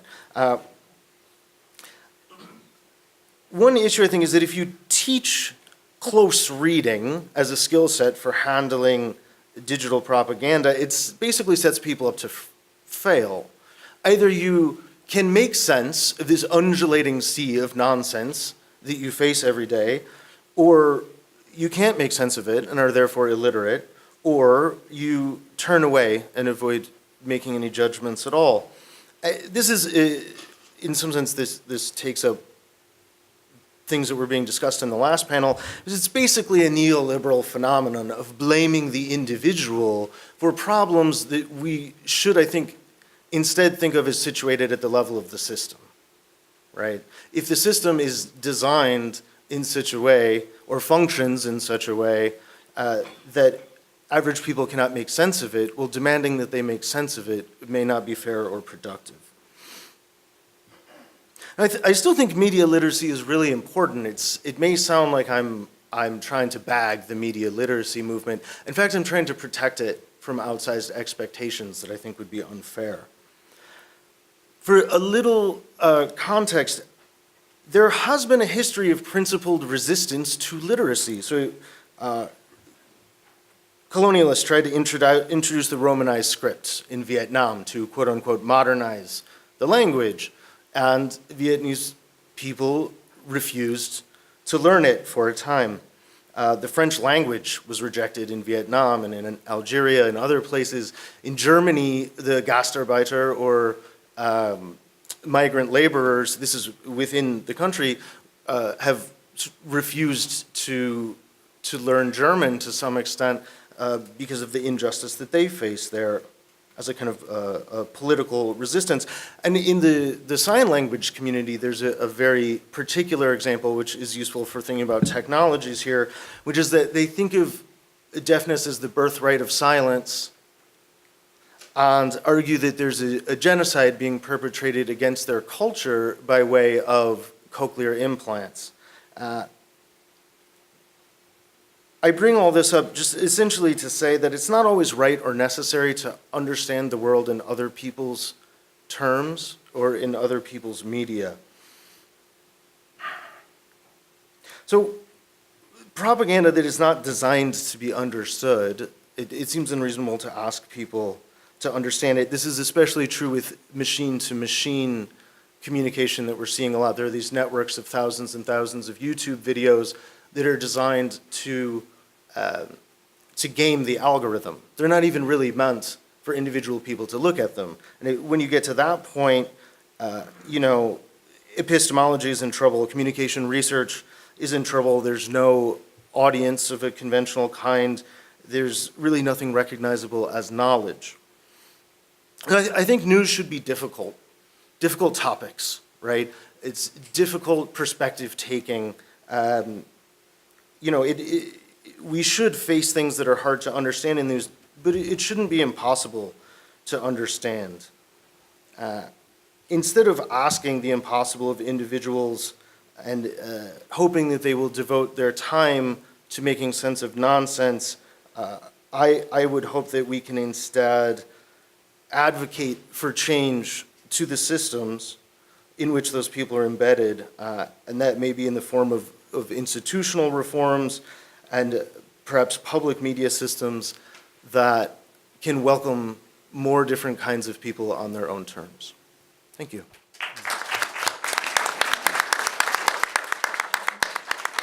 Well, it is really, really awesome to be here. It feels like a long time since I've been back in this world. My name's Lisa Markin. I am a student of TEDS, and I, like Isabel, have sort of more things to say than I could start doing right here. But I just want to say the one thing, which is that when I first started in the program, Isabel was very much my spirit guide through this process, and that was a great fortune to me. But I remember very early on, she used the phrase teddies. She would sort of talk about, oh, that person is a teddy, or that person isn't a teddy. It was very different to be a teddy or not be a teddy. And being back here after all this time really makes me feel that it does, in fact, mean something to be a teddy. And I am very, very grateful to identify myself in that group. I don't work, though, in this field anymore. I do something totally different. I work at Facebook. I'm not really going to talk about that right now. So instead, I'm going to talk about this much less confrontational topic, which is just what it's like to work in industry, having come from this world, which is so different, and where sort of the concerns and the speed and everything is so different, and actually how that really works, how a lot of things that that come easily to me, having come from this world. Oh, I have notes. I could be talking from those. Yeah, the things that come easily to me because I come from this world are big assets in that world, and so I want to bring a little bit of that perspective here. So number one, I don't get bored easily. If you can't get bored easily if you want to write a dissertation under TED. I'm just going to say that. And I don't. So I remember the very first project that I worked on in industry after I had just finished my dissertation. I didn't know what I wanted to do, but I was working at Microsoft doing ethnographic research. Oh my goodness, a huge project. We were in the field for weeks. And and talked to, interviewed many people. What they call ethnography is ridiculous, but and then we analyzed this data and really, really sifted through it. Again, weeks we spent, I swear. And then we were, sharing this out, and probably the whole process. We were in about month 3 of the process, and the woman that I was working with, who was sort of more of a who had more used to the timelines of industry, just was losing her shit. She was like, I cannot believe I'm still working on this project. I'm like, are you kidding me? We're just getting started here. And so it's helpful. It's nice. I can sort of, the project team I work on at Facebook, I've been there for 3 years. When people hear that, they fall out of their chairs. They cannot believe that I've been on the same project for 3 years. Again, I'm like, what are you talking about? This is just the beginning. So it's, I don't get bored easily. Number 2, I'm comfortable with ambiguity. Again, it helps if you want to finish a degree under TED. And it's not like that in the real world. A lot of people in industry are used to executing. They have succeeded. They've gotten to where they are by getting things done, by driving to solutions, by coming to conclusions. And you've got to be careful. You can't not do any of that. You'll get left behind.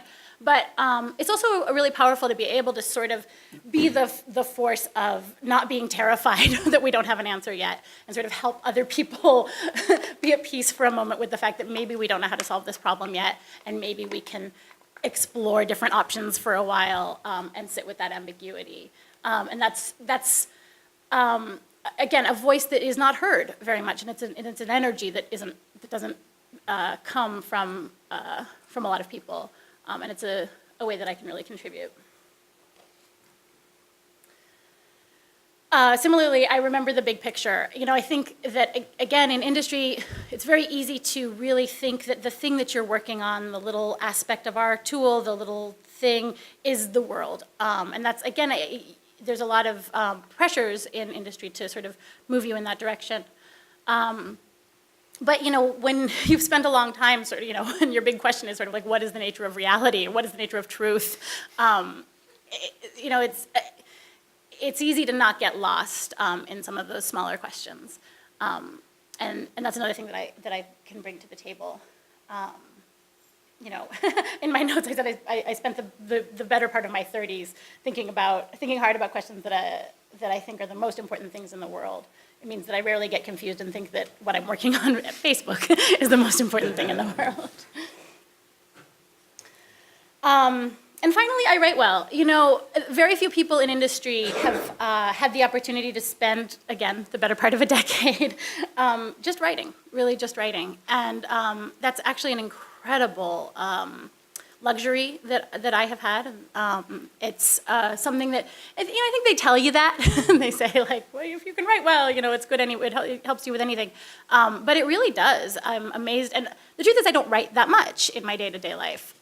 But the ability to think clearly articulate an argument, understand the parts of it that will cause confusion, and sort of, plot it out linearly that you have to do in order to write well, are skills that serve me very well, even in a role that requires very little writing. So that's it. These are not the skills that Ted was intentionally trying to teach me while I was under his tutelage, and I didn't think when I was going to graduate school that I was preparing myself for a career outside the academy. But I have been consistently surprised at how valuable and differentiated, to use a super industry kind of term, the perspectives that I gained in grad school are in the real world and how much they help me do my work every day.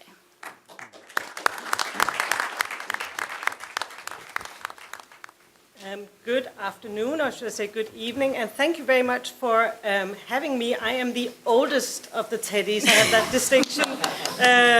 So that means that I'm the one who's been away from here the longest, and hence I'm also the one who's most in awe of actually being back again. And what I want to do today is that I want to continue on the theme that Lisa just started, which is thinking about how I've taken Ted's advice and his work in vain. I want to talk basically about how my research has taken shape over the years, in part as a result of the influence of his work. So my research has taken a direction of studying relationships between emotions, media, and public life. And this is something that actually very much comes out of work that I first started doing as a PhD student at Stanford now some 20 years ago, more than 20 years ago. So I did my PhD on what now looks like an incredibly quaint topic of letters to the editor as a forum for public deliberation, at that time one of the few such forums in existence. And I looked at how journalistic practices of selecting letters help or hinder conditions for public participation, and I looked at editors' preferences for particular letters through ethnographic work and interviews. Now, what I found was that in interviews and also in trade journal discussions, editors use this very kind of Habermasian language, declaring a preference for rational, informed, deliberative letters. But actually, when they talked about their examples of favorite letters, they highlighted a rather different set of preferences. And that's why I have a picture up here of the Los Altos Hills, because these editors actually preferred letters that were intensely personal and emotional. So one editor I spoke to mentioned that his favorite letter in these heated debates over local planning and development was from an elderly man in the Los Altos Hills who'd lived in the area for his whole life and was bemoaning the loss of this wonderful natural environment that he'd grown up with due to excessive development. So I was trying to make sense of these stories I was getting from letters editors. And in doing so, I drew on Ted's work, which to me has always been very central in terms of engaging with questions around how journalistic storytelling facilitates an engagement with social and political issues and thereby making citizenship possible. So Ted wrote an essay now almost 30 years ago called Communication and the Cultivation of Citizenship. And in this essay, Ted argued that storytelling generates a bridge between private and public realms because they, as he said, drawing also on the work of Hannah Arendt, they cut through abstractions and other obscurities and focus on the everyday meaning of life and our dealings with it. Stories enable us to think creatively and imaginatively about our experiences and the experiences of others. They empower us to interpret and thereby comprehend the endless details of life. Stories, he wrote, have a basic role in transforming individual and essentially private experience into a shared and therefore public reality. Now, viewed through this lens, it became clear that the distinctive form of personalized storytelling using a language that dramatizes concrete and often emotionally inflected experiences rather than solely drawing on abstract ideas facilitates a generation of compassion. And this has indeed also now become a more important theme in journalism scholarship. But for me, this insight turned to be a fundamental one in terms of shaping the direction of my work, not just for my PhD, but also for the development of a longer-term research agenda in which I'm still engaged. So very briefly, over the course of my career, I became convinced that there was a key element and hence an important direction for research, which had been largely overlooked in journalism scholarship. So I have suggested that emotion has been a kind of epistemological blind spot in the study of journalism, in part as a result of the prevalence of liberal democratic approaches to news media that tend to emphasize rationality, objectivity, and impartiality. And that is to say that journalism has historically, or journalism scholarship has historically paid scant attention to the role of emotion as it travels through mediated public life, shaping the practices and lived experiences of journalists, the storytelling that breathes life into news events, and the ways in which audience members engage with news content. But recent years have actually seen an increase in attention given to the place of emotion in journalistic storytelling and practices, for better and for worse. And my work is part of this kind of effective turn in journalism studies. Now, if you begin to take seriously the role of emotion in journalistic practices, which is what I've been doing in my work, it opens up for new research agendas that not only encourage us to revisit received understandings of what journalism is and what journalism can be, but also call for a nuanced examination of how a range of different emotions, from anger to love, circulate through mediated public life, shaped by both established journalistic practices and the swiftly changing affordances of media platforms. And one of the particular emotions I've been interested in and have studied now for a number of years is that of anger. So today I want to give you a quick little snapshot of what I consider a very key political emotion, which is that of anger. And this is based on a piece that's just come out in Media, Culture and Society, looking at what I call the angry populism of Donald Trump. So briefly to talk about anger here as a key political emotion, what I've argued in my work is that the fear of emotion in social and political life has in fact often been a fear of anger. Angry people are by default understood as potentially dangerous because anger often leads to people being violent, causing disruption and destruction as well. But at the same time, social movement scholars and psychologists, political scientists, and sociologists are in broad agreement that in fact political participation tends to be motivated by emotional engagement, including emotional engagement that's been brought about as a result of people being angry. And anger is recognized in social theory as a reaction to injustice and therefore inherently relational. This is something that Aristotle first wrote about, which is why I have this very attractive image of him on my slide. But although anger is in the first instance an individual emotion, it comes to matter politically when it's articulated by collectives towards a shared objective of addressing an injustice.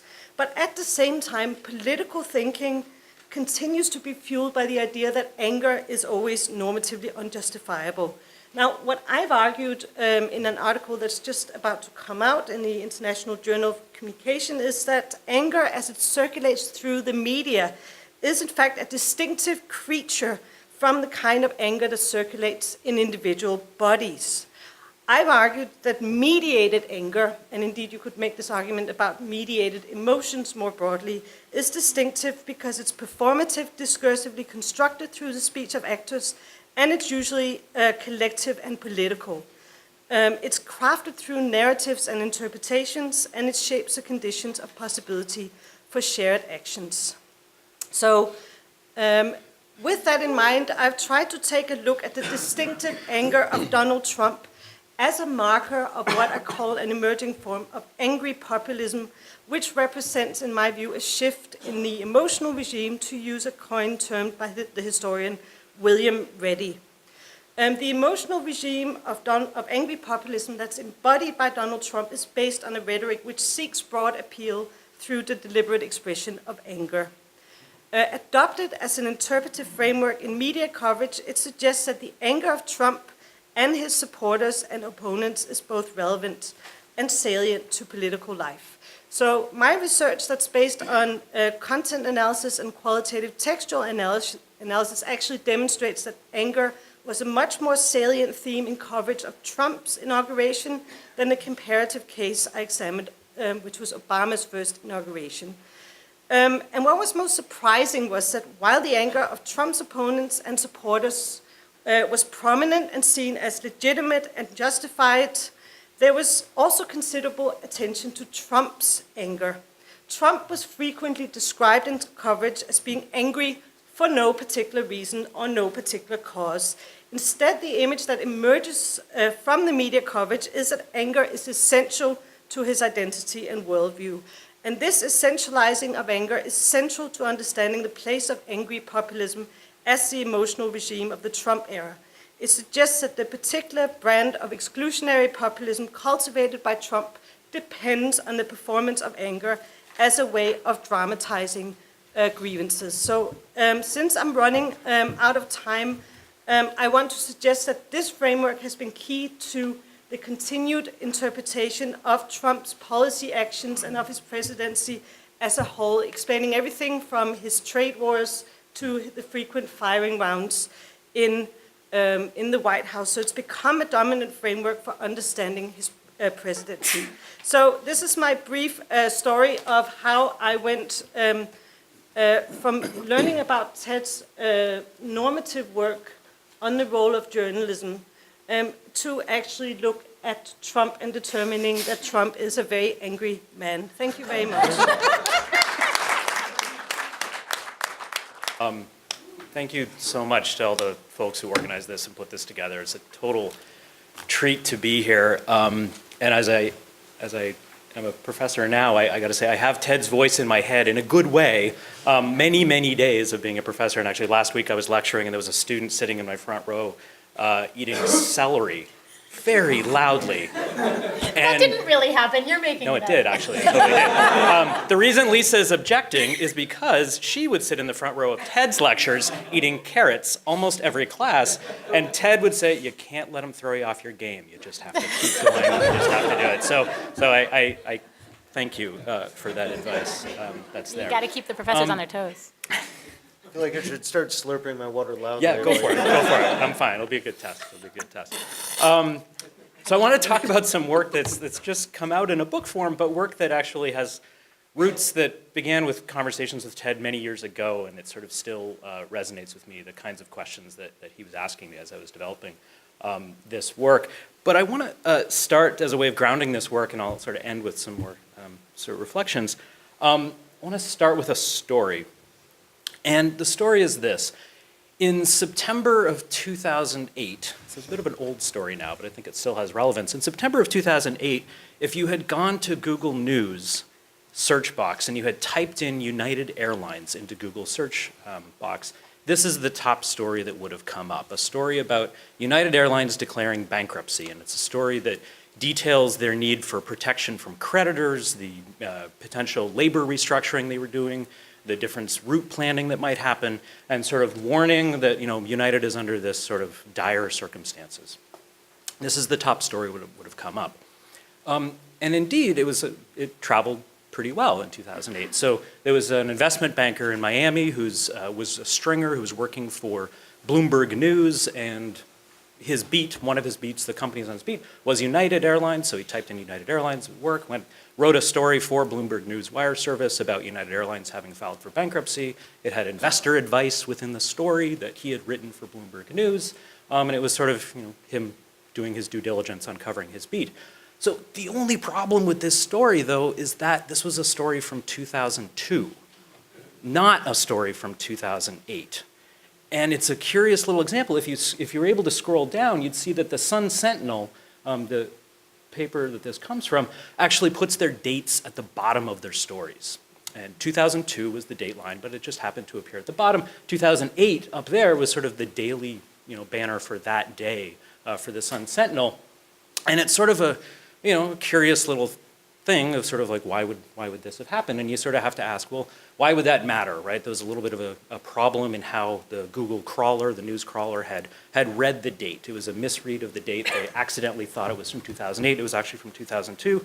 So you might say, well, why does this matter? If you're United, you care a lot about why this matters. So this was United Airlines stock price just after this, again, 6-year-old story broke that was picked up by algorithmic trading, that was picked up by a series of investment bankers, that was picked up by sort of the news media in general, that then had to write a story about whether United Airlines had filed for bankruptcy, and United Airlines itself saying, no, really, we're fine now. We really haven't done that.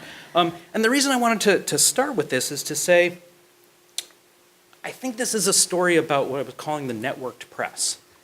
And it's this idea that the networked press, this is what I try to argue in the book, lives in a lot of different places. It doesn't just only live, it never really did, but it doesn't only live in newsrooms and journalistic practices and what journalism schools teach and what the ethics of journalists are, that there's increasingly this sort of distributed kind of press that's living in a lot of different kinds of places, and those places are shifting, and a lot of times we can't even necessarily see what those places are. This story is just one thought about, or one image of where this network press lives. And it lives in some mundane places, like where a date appears on it, some seemingly unimportant thing about where a date appears in a story, in a proprietary set of code that Google is using to crawl the web. The Sun Sentinel let its content be indexed by the Google crawler, so there was sort of an organizational partnership of a type that was there.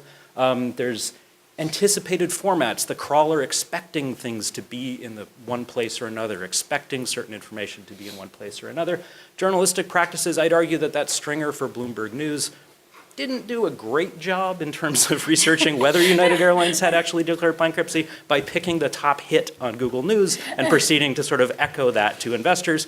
My journalism students, I might send them back for having done something like that. But we also know that there's sort of user search habits. A lot of people don't go past the first few hits on Google News or a lot of search engines, recommendation engines. So we know that that's there. We know there's sort of a financial system of automated algorithmic trading and sort of automated wire services. But the bits at the bottom are sort of, I think, some of the most interesting ones.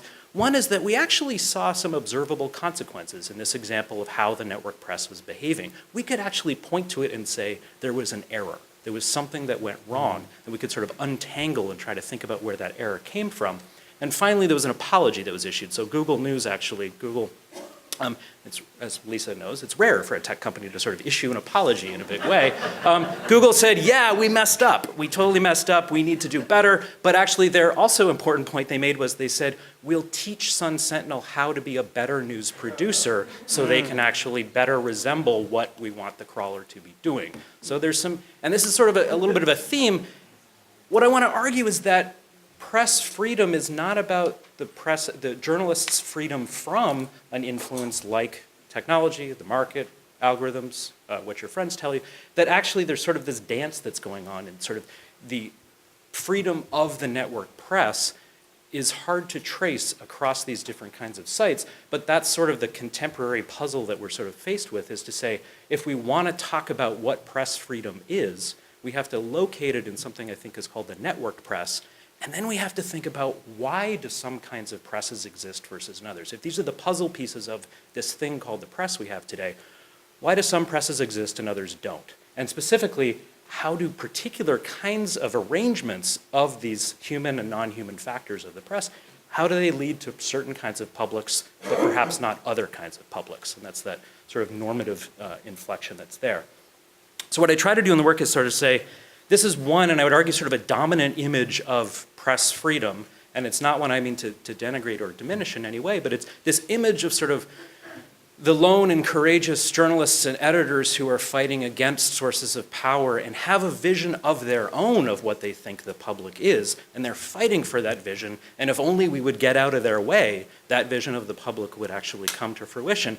I want to say there's actually something more complicated, because where the heck is this press when you look across all of those different kinds of factors? What does it mean for them to be free from something? We actually want to have this little dance of separations and dependencies. So this is the question I sort of try to pose in the work, and it's one I've been sort of talking with Ted about for many years, but it's say, what if press freedom was not only about journalists' freedom from interference, but it was also about sort of a public right to hear, and additionally that right to hear is being worked out in what Fred Turner taught me to call socio-technical infrastructures, and to think about how those socio-technical infrastructures are the places where press freedom is being worked out. Oh my goodness, 2 minutes. Okay, so I'm going to quickly go through this in 5 claims. I'm going to say first is this notion that self-government requires positive and negative liberties. This is an Isaiah Berlin notion to say that if you want to have self-governance, you better have both freedom from and freedom to. It's not only simply about more than that. And the press is a very Emerson sort of notion. The press is part of this system of freedom of expression that makes publics. Publics are not found in the wild. They're not discovered. They are made by forces. The networked press lives in these infrastructural, these sort of often invisible separations and dependencies among humans and non-humans. I want to elevate the non-humans to playing a part in this story. And I argue as well that different publics need different types of separations and dependencies. They need different types of infrastructures. They need different types of press freedom. But we want to hold on to this idea that the public or publics is sort of the thing we want to trace. And we want to say press freedom itself is not defensible in and of itself. It only is if it's making publics that are defensible. We want to relocate the problem of press freedom and whether or not publics are defensible, and use our reading of socio-technical infrastructures to do that. Okay, so I'm not going through all of this for sure, but this is how I try to trace it across, and I do this in the book, is to say, here are a whole bunch of different kinds of places where I think this little dance between a separation and a dependency is being worked out, and it's being worked out across humans and non-humans, people and machines and algorithms. That's where we see it playing out. And this is where the book sort of ends and says, if you prefer certain kinds of separations and dependencies, and we all kind of do, we have little sort of folk theories of what we want those dependencies to look like, then I think you have a theory of press freedom. I think you have a theory of how you think the press would want to work. So if somebody says, we need a free press, or press freedom is under attack, or the press is failing, the work hopefully nudges you a little bit to ask and to say, well, which kind of freedom do you mean? What exactly is the definition of that? Which kinds of infrastructures and for which publics? And I want to end, and I'll go 30 seconds over, to certainly pull out some little TED-isms I want to do from this work and to say, so Ted taught me to ask some questions. First one is he asked me in our first meeting, which was basically, what is it and why does it matter? I wandered into his office talking about application programming interfaces and technology companies, and he's like, tell me what it is and why it matters. If you can't do that, it's not a project. This I alluded to it, this idea that publics are made and not found, right? And trace the forces that are making them. And then this sort of optimistic view, this is also sort of an STS view, of saying, imagine how things could be different, right? There's an alternative view of the world. There's a different way that things could be. Make sure you don't lose that in it. And then, I'm actually breaking this right now, but Ted's final one is to say, he would sometimes I would give him my writing and I would say, what do you think? And he'd say, that's a list, it's not an argument. Go back, a list is not an argument. So anyway, I want to stop there, but just say, it's a treat to be here, and there's where the work is. Thanks.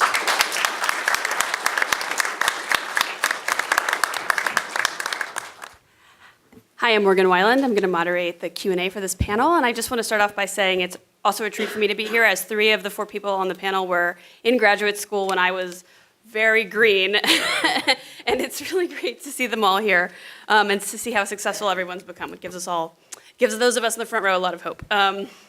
So I just want to start off by saying that one theme that just sort of came out to me listening to all of these presentations is and this is certainly something that Ted has pointed out to all of us, is the role of ideology in media and communication. And when we think about ideology, we're really talking about power and how power functions and where power lives. And I really heard that in all of these talks around the promotion of media literacy and what does that really mean? What it means when there's an absence of emotion and studying communication in the press and the import of bringing that in. And in our last presentation, trying to understand and locate press freedom today and identifying a public right to hear. And even for Lise, we might be thinking, well, she's not an academic, but she has done an amazing job taking her work and her insights and bringing those to one of the most important seats of power today, to Facebook, and engaging with that power in a critical way. So I think for everyone on the panel, we can really see one of the key influences that Ted, I know, has taught me and taught many of us is really grappling with ideology and with power. So I certainly applaud you all for bringing that out in implicit and explicit ways. So with that brief comment, I'd love to take your questions. Sure, yeah. I mean, I think I would keep in mind the expansiveness of where the press can be located. And I think, there's some people that say actually journalists don't even really belong in the White House briefing room if that's the context of the kinds of briefings that are there, and that a lot of good journalism can be done without going and listening to what Sarah Sanders is saying necessarily, or Sarah Huckabee Sanders. So I think you're right. That is an attack on a particular flavor of the relationship between journalism and the state, and that the press will be worse off if that relationship between journalism and the state is broken. But I think there's lots of other relationships that journalists and news organizations could be making that could actually highlight sort of the poverty of that relationship as it might exist under sort of that Trumpian style of doctrine. So I wouldn't say that press freedom goes away in anything. I just would say that as a system, it's going to shift elsewhere. And maybe it should shift elsewhere. And by doing that shifting, it actually might say there's a whole other kind of non-state relationship that matters. Yeah, in the back. Please go up to the mic if you, yeah. Thanks to all the panelists. This question specifically for Lise, but Lisa. anyone can answer. I'm an alum of the master's program, so I did want to say it took me 25 years, but today I'm claiming the mantle of Teddy.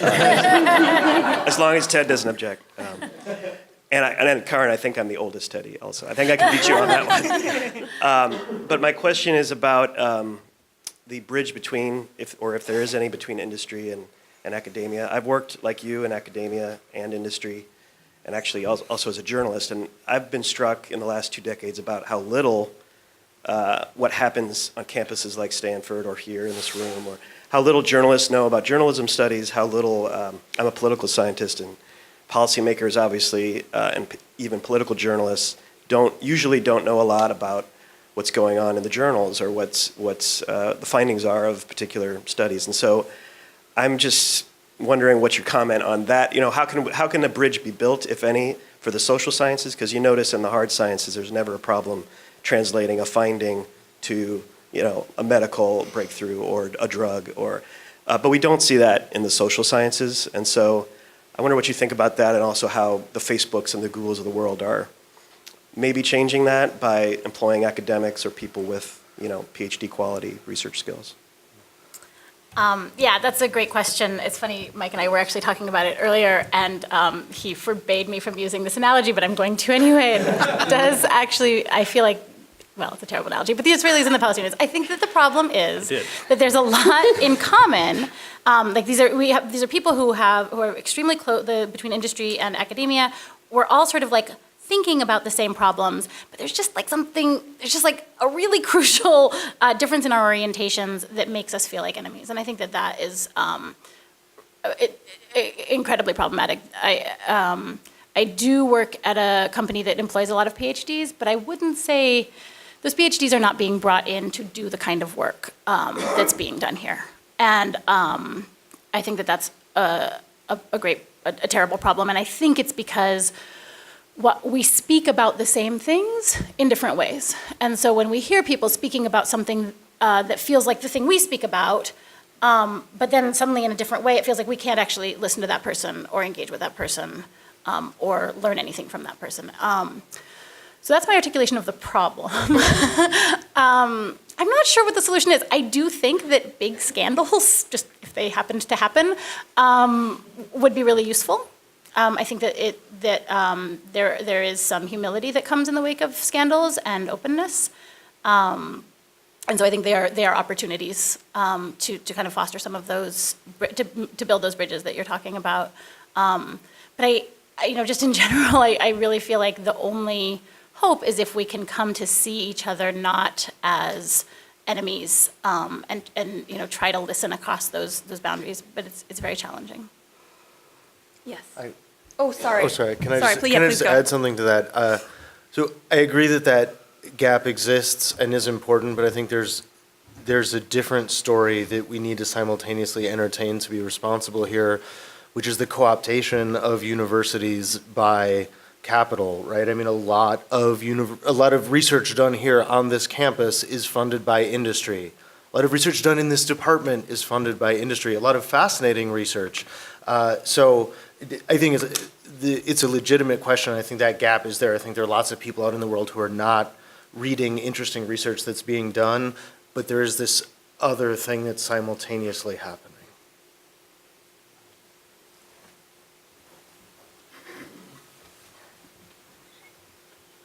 I'm John, and I have a question for Karin, which is, how do you think the press should respond to Trump's use of anger? A lot of the nuances of my argument were impossible to put across in this very short presentation.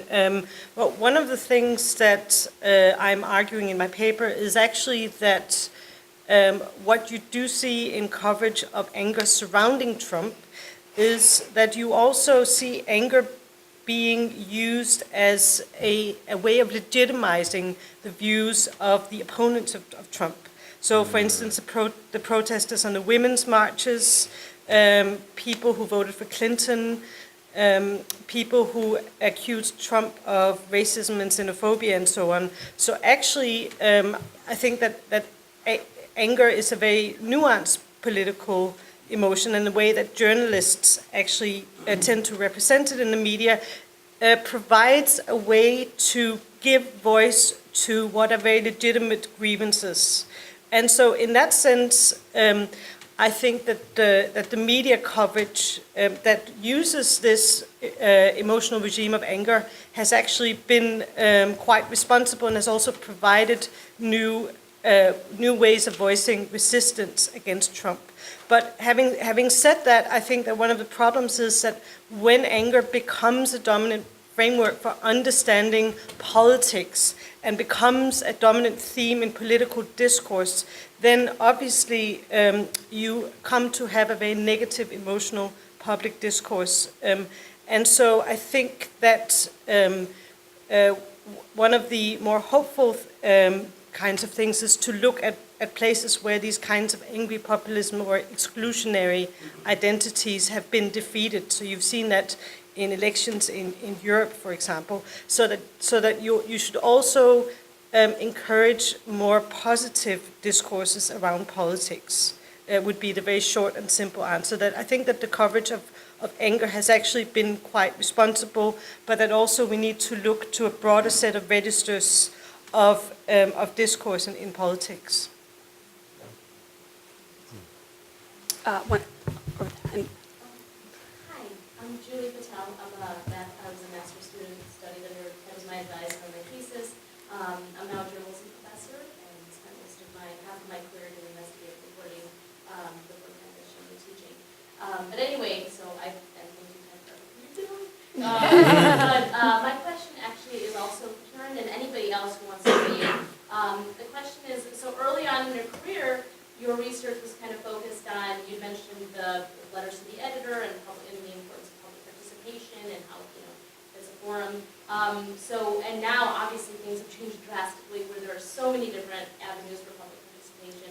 So I guess my question is, are we in the best of times or the worst of times? I mean, you think about the information, the way the public is participating and the spread of fake news and, the impact on our democracy and on the elections. But then also some of these more positive movements that are coming out of really social media. Social media forcing journalists to cover issues that we've been ignoring for a long time.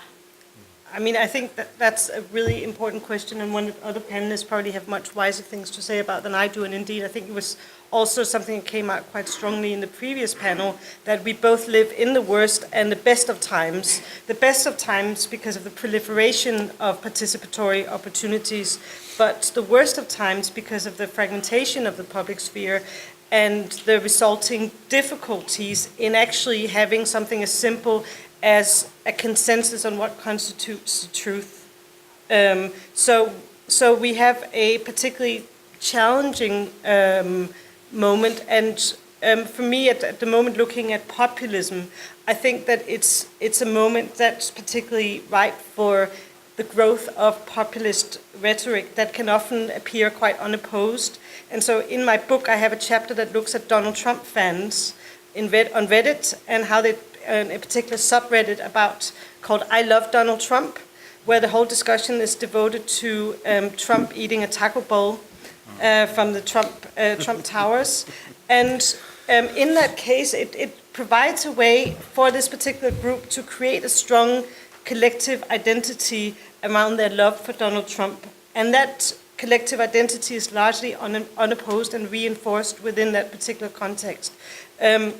So on the other hand, you also have something like the Me Too movement, feminist hashtags, which both provide a way to articulate collective identities and reach into broader public discourse. So I think it's actually really complicated from my point of view, but I think other people will have far more wise things to say on this. Okay. Oh, you say the things. Okay. Right, yes. Yeah, I think that's a great question. I actually think a lot about that best of times, worst of times sort of moment.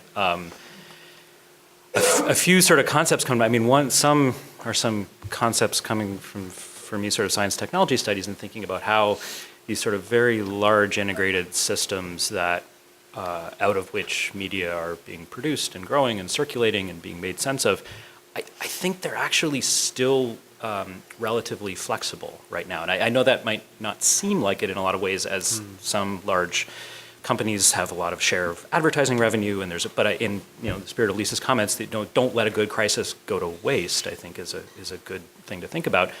So there's this notion of interpretive flexibility where a system has not yet closed. We haven't yet settled on what the network press means or looks like, the same way that I think we maybe did settle on what radio looked like for news, or what TV looked like for news, what cable news. I think we're still very much in a moment where there's a lot of moving pieces, and a moment like the last few months where we've seen this sort of emerging relationship between technology companies and news organizations is something that in some ways gives me hope, because it says, well, okay, like there may be a performative aspect to calling people in to testify in front of Congress, or the regulatory approaches may not do what they need to do. But we haven't yet settled, I think, on a view of the press. Even today, there was News Corp that was, the head of News Corp called for an algorithm accountability review board, because they said, hey, wait a second, the news that News Corp is producing is subject to all these algorithms that Google and Facebook are making, and we need a review board to do this. And I thought it was a curious moment, because I was like, from News Corp? That's a curious call for public accountability. But I was like, well, that would be a really interesting thing, because in that move, News Corp has some image of what they think of as a separate mission or goal of what they're up to that's different from the algorithmic media that Facebook and Google are doing. So that's an opening, right? That's a moment of saying, let's talk about what that could be. So that's my most optimistic view. So I very much am sad to do this, and this is truly non-Habermasian and cutting off the open discourse in which we're engaging, but I have to call on Charlotte for our last question. And it's my pleasure to do so. My question was sort of partly asked by Julie, and it has to do with agency. And I'm just thinking, say in, I mean, there are structural constraints and infrastructural spheres that we have to be aware of, and changes need to be made. But then where is individual agency? When we talk about media literacy, it's a concept that may be unfair to people. And when we talk about emotions and how do we deal with that, and it led us to enter a way to cultivate agency, and does the press play a role in the cultivation of agency, and who, when you say publics are being made, who made it? I'm not going to go. Well, I think there are a lot of ways in which people can take agency and can take control through the media right now. So one thing that we can do is not be overwhelmed by the nonsense. So this is something that I alluded to in my work. Sometimes I think the best thing that you can do to take control is to carve out time to reflect and not be subject to a barrage of things that prevent you from, making the kinds of strategic decisions that you need to make to take control of your own life and to help participate in the process. I also think that ultimately, the changes that we bring about to media, this is something that other people have alluded to, it's going to happen through political change, right? It's going to happen through people coming together, forcing, I think, political change, at the level of DC that can create the kinds of things like NPR that are coming, like of all the things that we talked about today, one of the things that came up, 3 or 4 times in a positive light was NPR. Mike is talking about this historical question of, there was a time when we didn't know what radio was going to be. Well, what happened? The world wars happened. People who were concerned about propaganda and about media literacy and democratic literacy put pressure, and the airwaves were governed in particular ways. We've taken a lot of turns since then and maybe, lost control of some of that stuff, but I think that model where we say, look, we need to think about the internet in the way that we thought of the airwaves in another time, and, people need to come together to really take control of that for the public good.